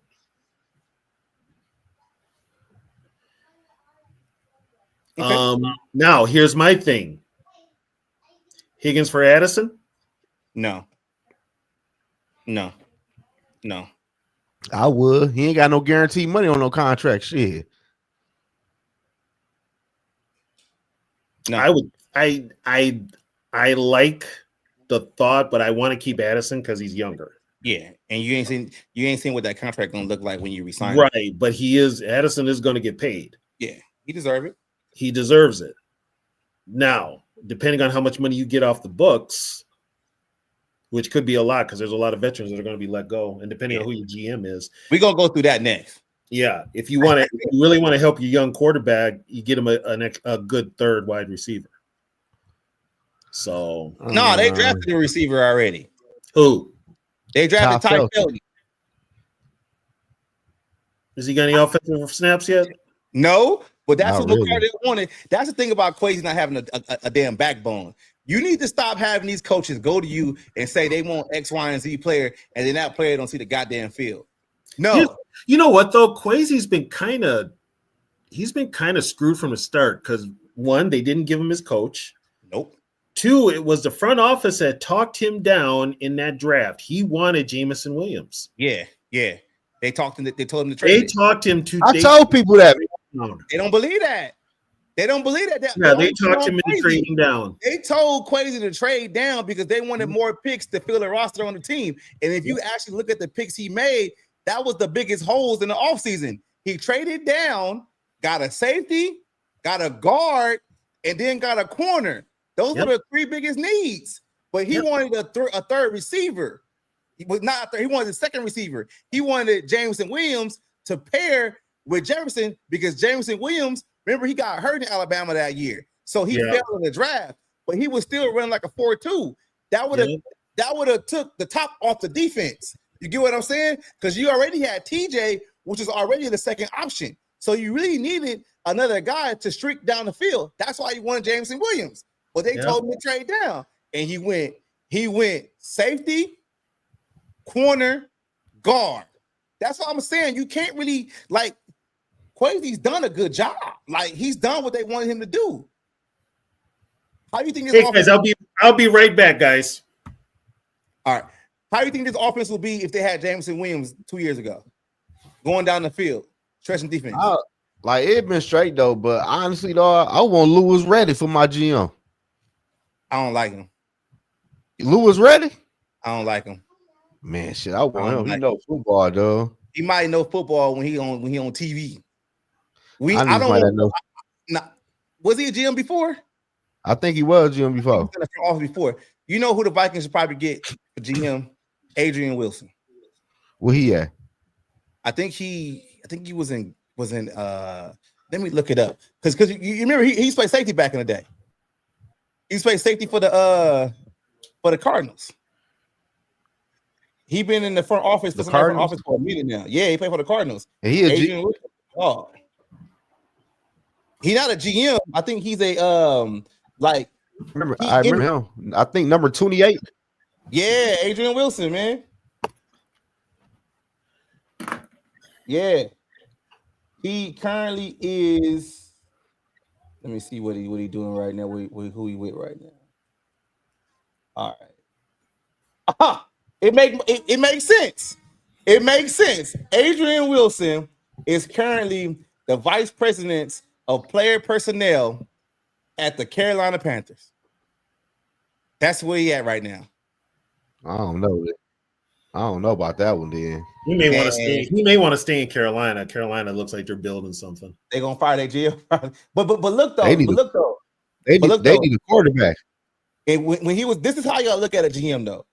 In Arizona, from 2015 to 2018, he was a regional scout. 19 to 20 Arizona, he was the director of pro scouting. In Arizona, in 21 to 22, he was the VP of pro scouting. So he's going up the ladder. Yeah. GM is just the next spot for him. That's who I would want. I would take Adrian Wilson. Straight up. Hey, they got some picks from us for Thielen back, trash bag ass. So they must know what they're doing over there. Because we ain't getting shit from Thielen. Yeah. No. We got fleece. Yeah. Yeah, we haven't. I don't like Louis Riddick. That trade is bad. You don't like Riddick? Why? I don't like him. Some bottom won't like him. Some rubbing around. He tripping, ain't he, TB? What you say? Louis Riddick. Let me see what he's doing right now. I don't know, man. This shit. Isn't Louis Riddick on ESPN? This shit I about don't want no ESPN guys, man. Yeah, I don't either. I don't want no ESPN people. So the last time he was in somebody's office was 2010 to 2013. He was director of pro personnel for the Philadelphia Eagles. Hell nah. He went out of football for too long. You don't need his ass. Nah, man. Hell nah. You can keep Louis Riddick. He can stay on ESPN. Oh man. Nah, man. But if I'm not mistaken, Ain't it somebody who just came off TV, became a GM like last year or 2 years ago? Who? Oh, Mike May. Not. I'm trying to figure out who. Mike Mayock got fired with the Raiders. Yeah, he got the GM, but that was because his homeboy was Gruden. Yeah. Gruden said, "Come on, homie, I'm gonna give you a job. Look how it worked when you hire all your homies. You get fired." Yeah, he got Gruden back. Yeah. Would you take Gruden? I wouldn't. I wouldn't take neither. Nah. I wouldn't take none of them. It got to be somebody that know, like, that been in somebody's front office for a long time. That's basically like the next man up. But let's keep it moving though. So with the free agents class being a bust this year, that's putting it mildly. Who come back? Who coming back? Free agent wise? Yeah, free agent wise. Who coming back? Who should they cut? Allen. Hargrave. Yeah, I think Allen Hargrave should be cut. Did we get a linebacker this year? Yeah, Eric Wilson. I'd keep but Wilson. He's on a 1 year deal. You can sign him back. Yeah, I think it depends. I think it depends if what the D coordinator gonna want when it comes to him though. Well, I know who don't fit in the new D coordinator scheme is Ivan Pace. Ivan Pace always been ass. Yeah. He's never been good to me. So you got Brian O'Neill. I think Brian O'Neill probably gets a restructure. You're gonna have to keep Brian O'Neill on the roster because you know what though? You know what? I'm cutting O'Neill. It's too much money. I'm cutting O'Neill. I'm putting Walter Rouse in at right tackle. It's time. Do you trust that? Do you trust the coaching staff to do that? So we're saying KFC's not here next year, basically. I'm saying it. He ain't here. But if you cut him, that's like what? 19 million dead money? Who's that? O'Neill. And then you got Grenard, 18 million next year, too. Look at the highest paid, the top 5 highest paid next year is O'Neill 18, Grenard 18, Hawkinson 15, Jefferson 24, and Andrew Van Ginkel is 15, and Christian Darrisaw 13. Javon Hargrave is 14 also. And then you got Brian Murphy at 15. You're gonna have to move some money around. Some guys might not be back at all. For real. Well, depending on who your defense coordinator is, that defense is gonna have a whole new look. Yeah, that's what I'm saying.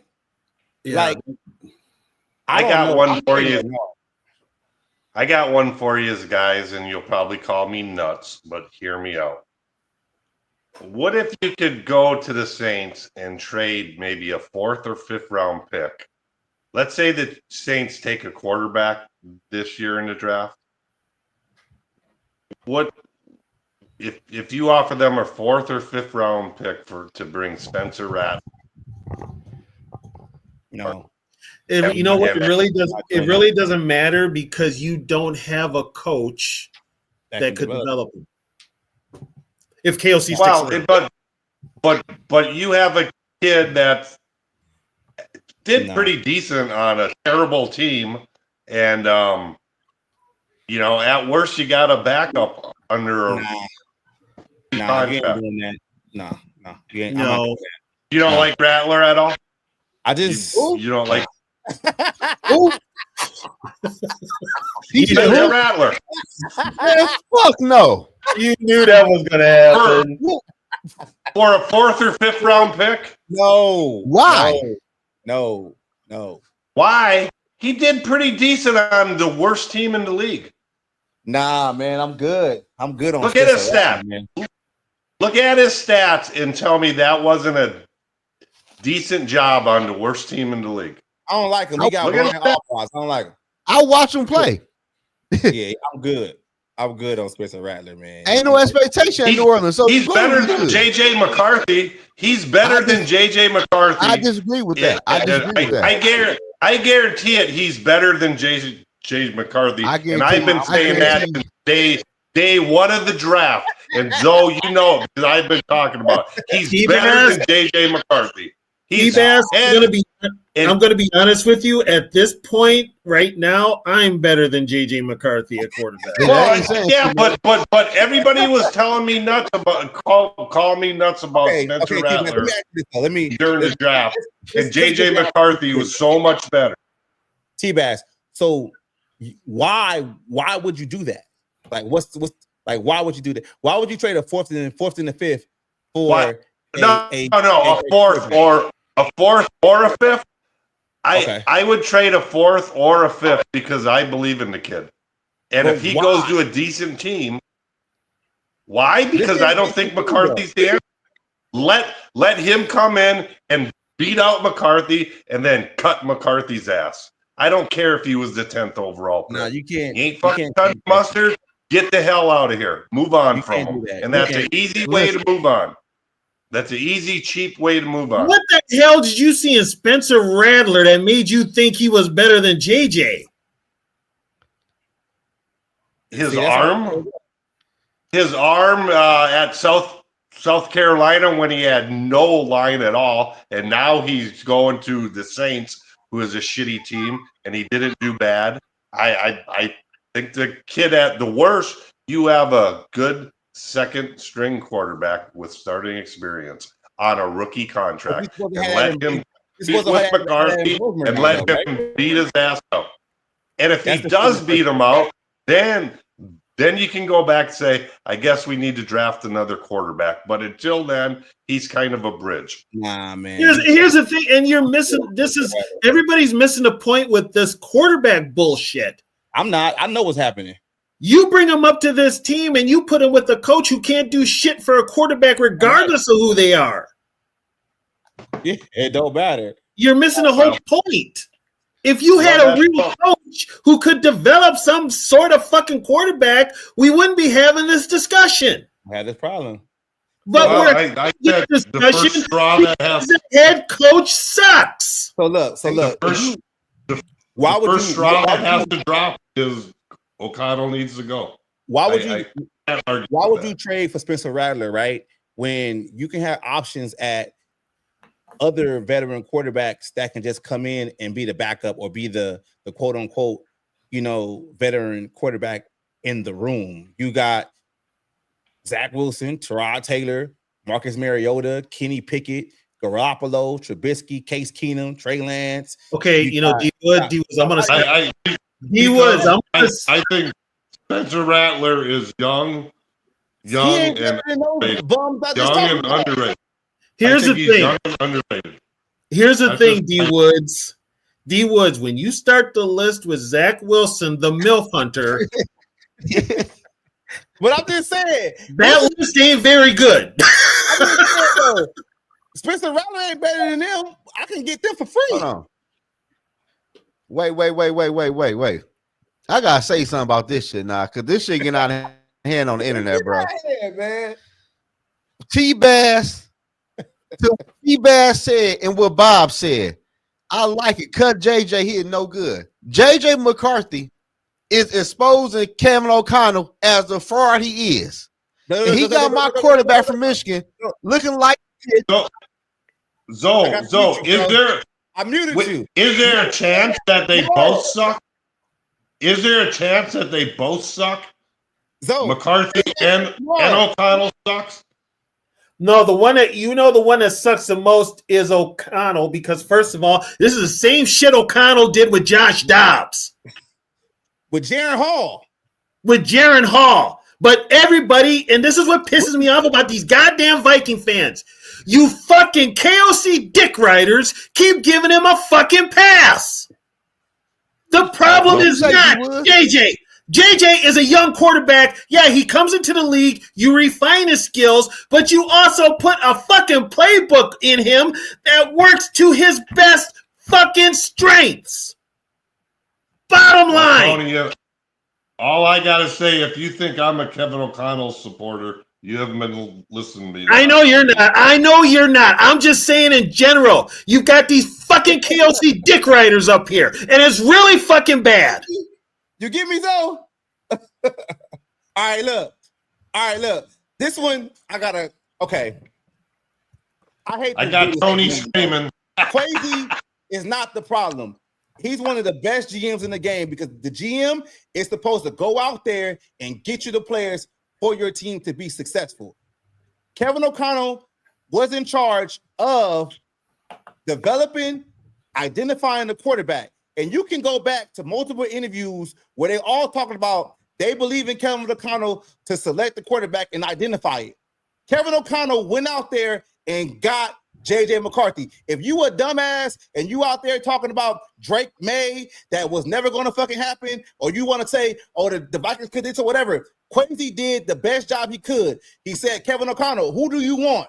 He said, I want J.J. Went and got him. He said, Kevin O'Connell go to Quincy and say, I need to fix my interior offensive line so we can be better for the young quarterback. Quincy does it. He goes and signs Ryan Kelly, Will Fries, and drafts Donovan Jackson.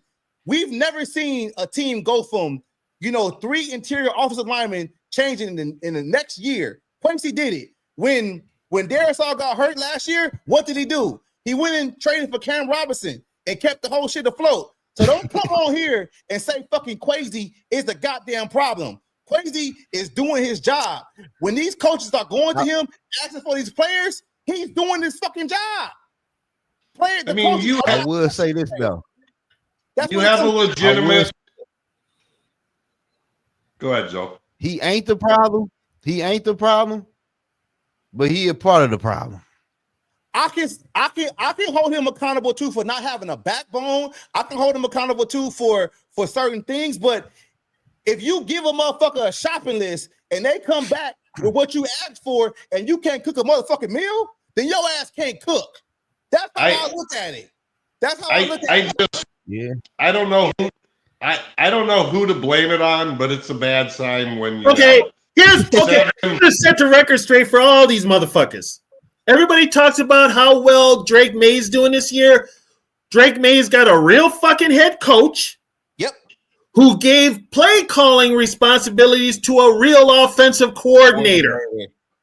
Okay. Multiple times. And now I'm going to go one step in the division. The game we saw yesterday. Give Ben Johnson his props. Here's why. Okay. He looked at that game yesterday. He saw Caleb was looking like ass. What did he do? Ran the ball. Ran the motherfucking football and got 100 yards out of both his running backs. Damn near put 300 yards rushing on the Super Bowl champs. Yeah, reigning Super Bowl champs. TB. Come on now. ATB. That's coaching. And I will say this. Ben Johnson, one of the running backs was a 7th-round draft pick. Thank you. I wanted him bad. I was talking about him all last draft. I wanted him bad. So let's just expose KLC for what he is. This motherfucker, he can't even call a game play. He's 4th and short. He's got Hawkinson playing fucking quarterback. So is it totally on this coaching staff? Like I'm just they're more to blame. They're more to blame. Here's the deal. Whose fault is it? Well, go ahead, Tony. A good coaching staff can make marginal players play their best ball and get W's. It's more of the coaching. Hold up, T-Bass, hold up. I gotta address this in the comments. I gotta do this. So this dude right here says, who has KZ drafted besides Jordan Addison? I think Donovan Jackson is probably one of the best guards in the league right now as a rookie. Even with his injuries, he's been playing. He's been probably the best fucking lineman the Vikings have had consistently this whole season. So let's say that right now. If you want to talk about players Quasi has brought in, y'all forget Quasi traded Andrew Booth away to Dallas and got Noshawn Wright back, but the goddamn coaches couldn't get him on the field. Now Noshawn Wright has more interceptions than the Vikings got on their whole fucking team. Now, that is completely that's coaching. Brian Flores. Exactly. So y'all want to sit up here and y'all want to talk about, oh, this person's washed and this and that. you need to start looking at the coaching staff. Now, yeah, TJ Hawkinson may not be the same fucking player, but just like how me and Tony broke it down to y'all about Kevin O'Connell's dumbass play structure. Now, I said play structure. I didn't say play callings. Play structure. He has a 2 tight end sets, 2 tight ends on both sides, and they're chipping. So when JJ drops back 5 to 7 yards, dropping back, he has to wait for those routes down the field. And these guys that are supposed to be outlets, your running back and your tight end supposed to be outlets. They're not even running no fucking routes. So how can TJ Hawkinson actually get the ball and do something with it when he's chipping majority of the time and he's not even running the fucking route? Now, if you look at the receivers, you got 3 receivers running out there right now, doing double moves going down the field. Okay, that's cool, right?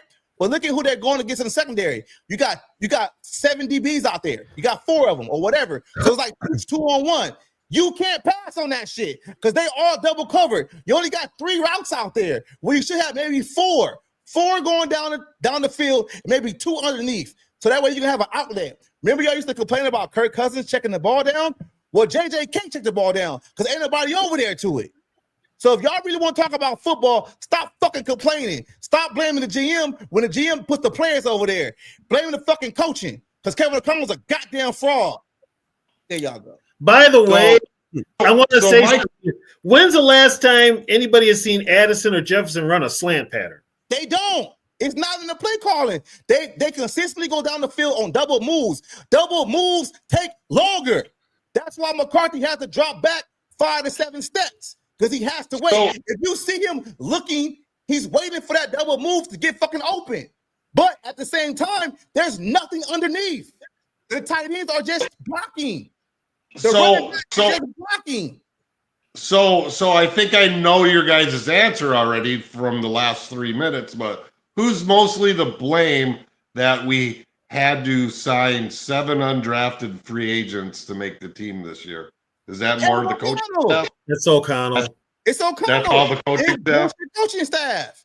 So you willing to tell me, I'm gonna ask this question to everybody. You willing to tell me that motherfucking Mekhi Blackman was playing that bad in the preseason to where you just gave Jeff Okudah the job and he can't fucking play? So you willing to tell me that? Make it make sense. You willing to tell me that you had to go out there and trade for Adam Thielen before the season because you couldn't see nothing from Jalen Naylor or Ty Felton? That's coaching. Yeah, but those guys are on the team. How did we get to the point to where we had to sign 7 rookie undrafted free agents? Coaching cannot develop players. They have no patience with young players. That's the problem.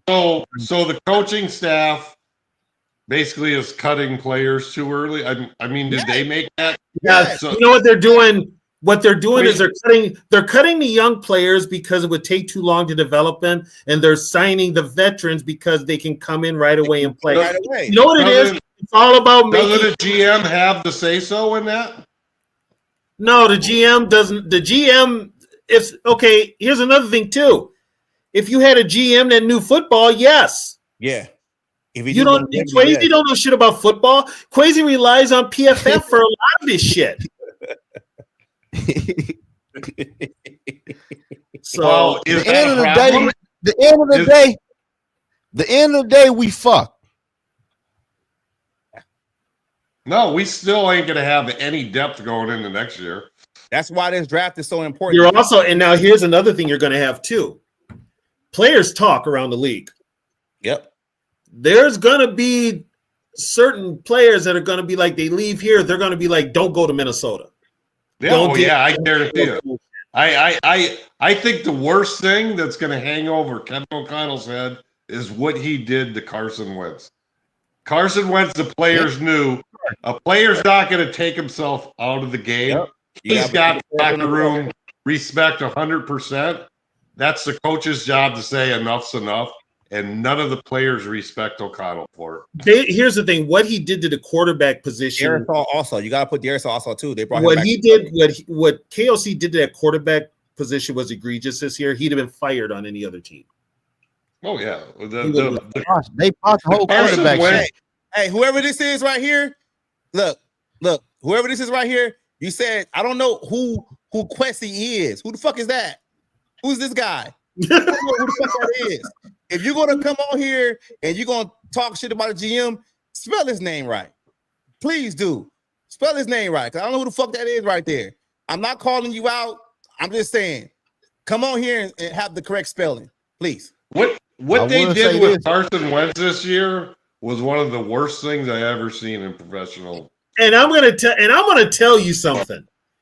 They could have signed Carson Wentz in the offseason. They didn't sign Carson Wentz because of money. Yeah. And you know what makes it worse? They did that to Wentz when the players knew JJ McCarthy is bouncing around in the locker room without a high ankle sprain. And I guarantee it, players are like, yeah, fucking. And who does that fall on? Fucking KOC. Yep. That's why the locker room is lost. Sometimes, like, I just look at it like this, though. If you lose the locker room, that's kind of one of the hardest things to come back from. You can come back from a tough loss. But if you lose the locker room and your voice ain't what it is in the locker room no more, yeah, you. I promise you, he doesn't have the locker room. Hey. So I'm gonna ask you this, dude, because I'm bringing your comments up there because I think you want to be a part of this show. I got the link if you want to come in or not. So this is what the problem I have about the whole Brosmer shit. If Brosmer was ready then, why are you guys all here on social media and Vikings media telling us how good Brosmer is now? Y'all wasn't talking that shit a couple of weeks ago when we actually needed that ass to play. When Wentz's arm was falling off. Now, they shouldn't. I was screaming for him when Wentz was man. Here's the thing. The only reason I said they need to put Brosmer in there was because not only to give some reps, but like I said before, he played the same type of offense at the University of Minnesota. Yeah. That's the only reason. He would have some familiarity with it. I do think you're going to see a little energy from the Vikings team that we haven't seen in the past few weeks with Brosmer out there. I'm glad you think so, because I think they get beat 37-3. No, I think this about to be a railroad show. I think it's going to be 35-6. Here's the thing, unless Darnold reverts back to that Darnold last year that we had them last two games, this could be a blowout. I don't see it. Hey, and to the guy that said, who did Quasi draft? He did draft a kicker, too. That's probably one of the best kickers in the league. And being a Minnesota Viking fan, you know what, D Woods? How bad is your team when your kicker is your MVP? You ain't lying. I'm just throwing it out there. Come on, Hey, I gotta go, guys. I gotta go. Great talking with you guys. You've been for the past 30 minutes, man. I don't know how you did that. Hey, I mean, y'all know what's crazy? I said this shit 3 years ago, man.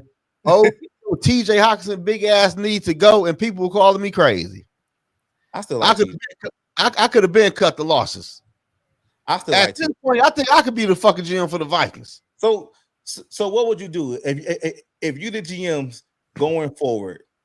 What's your first three moves as your GM? As first your GM? Three moves, I'm getting a defense coordinator who could develop players. I'm getting a real head coach who know how to develop a quarterback and call plays. And you hire your defense coordinator before you hire your head coach? Huh? You gonna hire your D coordinator before you hire your head coach? No, I'm just saying this ain't no type of order though. No, I'm just saying. Okay. I'm just gonna hire the head coach, the DC, let him do his thing. And we already did that though. They hired the defense coordinator before the head coach. They did that with Kevin O'Connell, and they hired Donatel. So they need to not do that shit again. That's what I'm saying. They do everything the Vikings doing is out of pocket, backwards. None of this shit I never seen before. It's backwards. Yeah, it's ass backwards. So you got two D coordinator, new head coach that know how to call plays. What else? Shit, that's about it, ain't it? Because the head coach gonna hire his offensive players. So the first thing, if I was a GM, first thing I'm gonna do is, assuming Kevin O'Connell is fired, first thing I'm gonna do is I am going to sign a veteran quarterback for 3 years. I don't know who that's going to be, but I'm signing the veteran quarterback for 3 years. So now my quarterback room is solidified for the next 3. Then I'm going to get my head coach.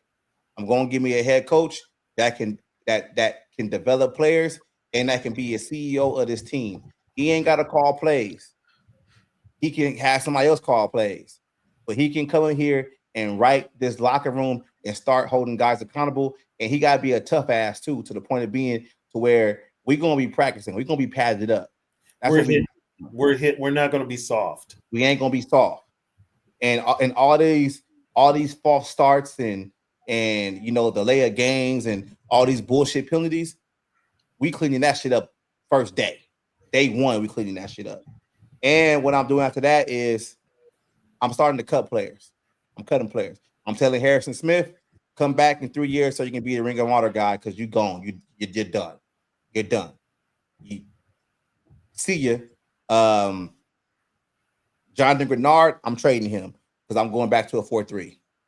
I want defensive ends, not outside linebackers. That's what I'm doing going forward, man. I'm switching the whole shit up. And if we finish 4-13, I'm taking Jeremiah Love with our first pick in the draft. We going running game. That's what we're doing. That's going to help JJ McCarthy out. Aaron Jones, thank you. No, thank you. I'm cutting your ass. You got to go. I'm getting younger at the running back position. So I'm going with Jeremiah Love, and I'm going with Jordan Mason. Jeremiah Love going to be the fast back. Jordan Mason going to still keep his same role as being the short yardage back. That's what we're doing. That's how we started. That's how we started off. The NFL draft, I gotta go with my man, dog. In Ohio State, that safety Dials. Yeah, but you can get a safety in the. He him. And he Ohio State guy. Yeah. So he must be good because you. Wait a minute, Zoe. Did you just give props to an Ohio State guy? But listen though, he came from Alabama though. Okay. Yeah, but he's at Ohio State, and you still giving him props. So he must be good. He must play. He can play. Shit. Yeah, you still giving him props. Hey, that motherfucker can play. Well, I'm saying running back, and I'm not trying to say that we don't need a legitimate athletic safety because our DBs are either old or can't play. I just say like my whole thing going forward to fix this team is to put McCarthy in the best position to succeed.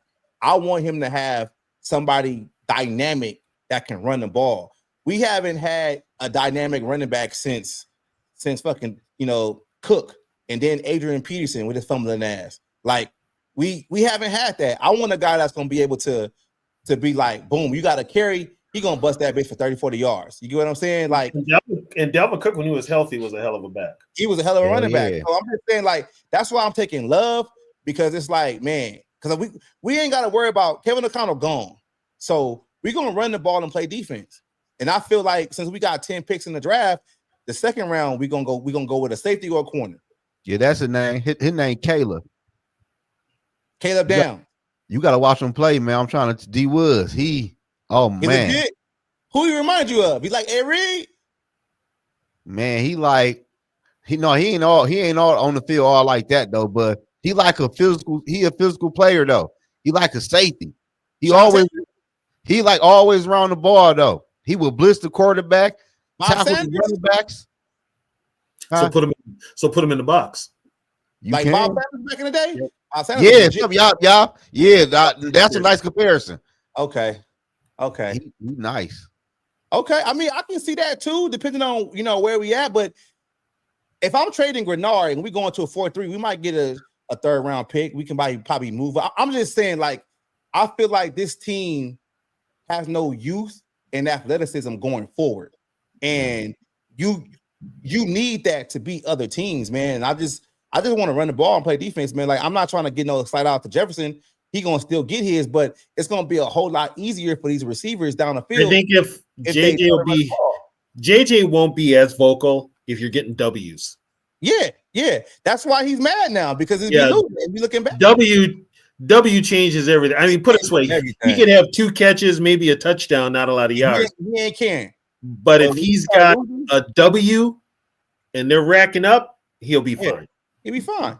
I'm just saying, man. It's like I just feel like this team has went backwards like so much, and with the lack of development on this roster, it's like this draft is projected for them to have like 10 picks. I'm not saying they're gonna hit on all 10, but they gotta hit on at least like 5. 5 got to be somebody that's gonna play. You get what I'm saying? Like you gotta at least get 5 in there that's gonna play, and that's why I'm saying like people out there want to keep Kevin O'Connell, and then like I'm cool with keeping Kwesi, but you got to understand, like, are you going to trust who is currently making decisions for this team to go out there and legitimately go and get 10 players? You can't trust this current regime. You can't trust that. You can't. That's why you got to house. That's where everybody got to go. Especially with this draft, bro. Like, you got 10 picks. You got projected 10 picks in this draft right now. So you got to get it right. And I know it's stressful, but the positions that you got to get right, that you need help in, are positions to where you can have plug and play guys. Running back should be a plug and play guy. You can get that in the first round. And people talking about, oh no, you don't need a running back in the first round. Why not? Look at Jahmyr Gibbs. You look at B. John Robinson. They tearing the league up.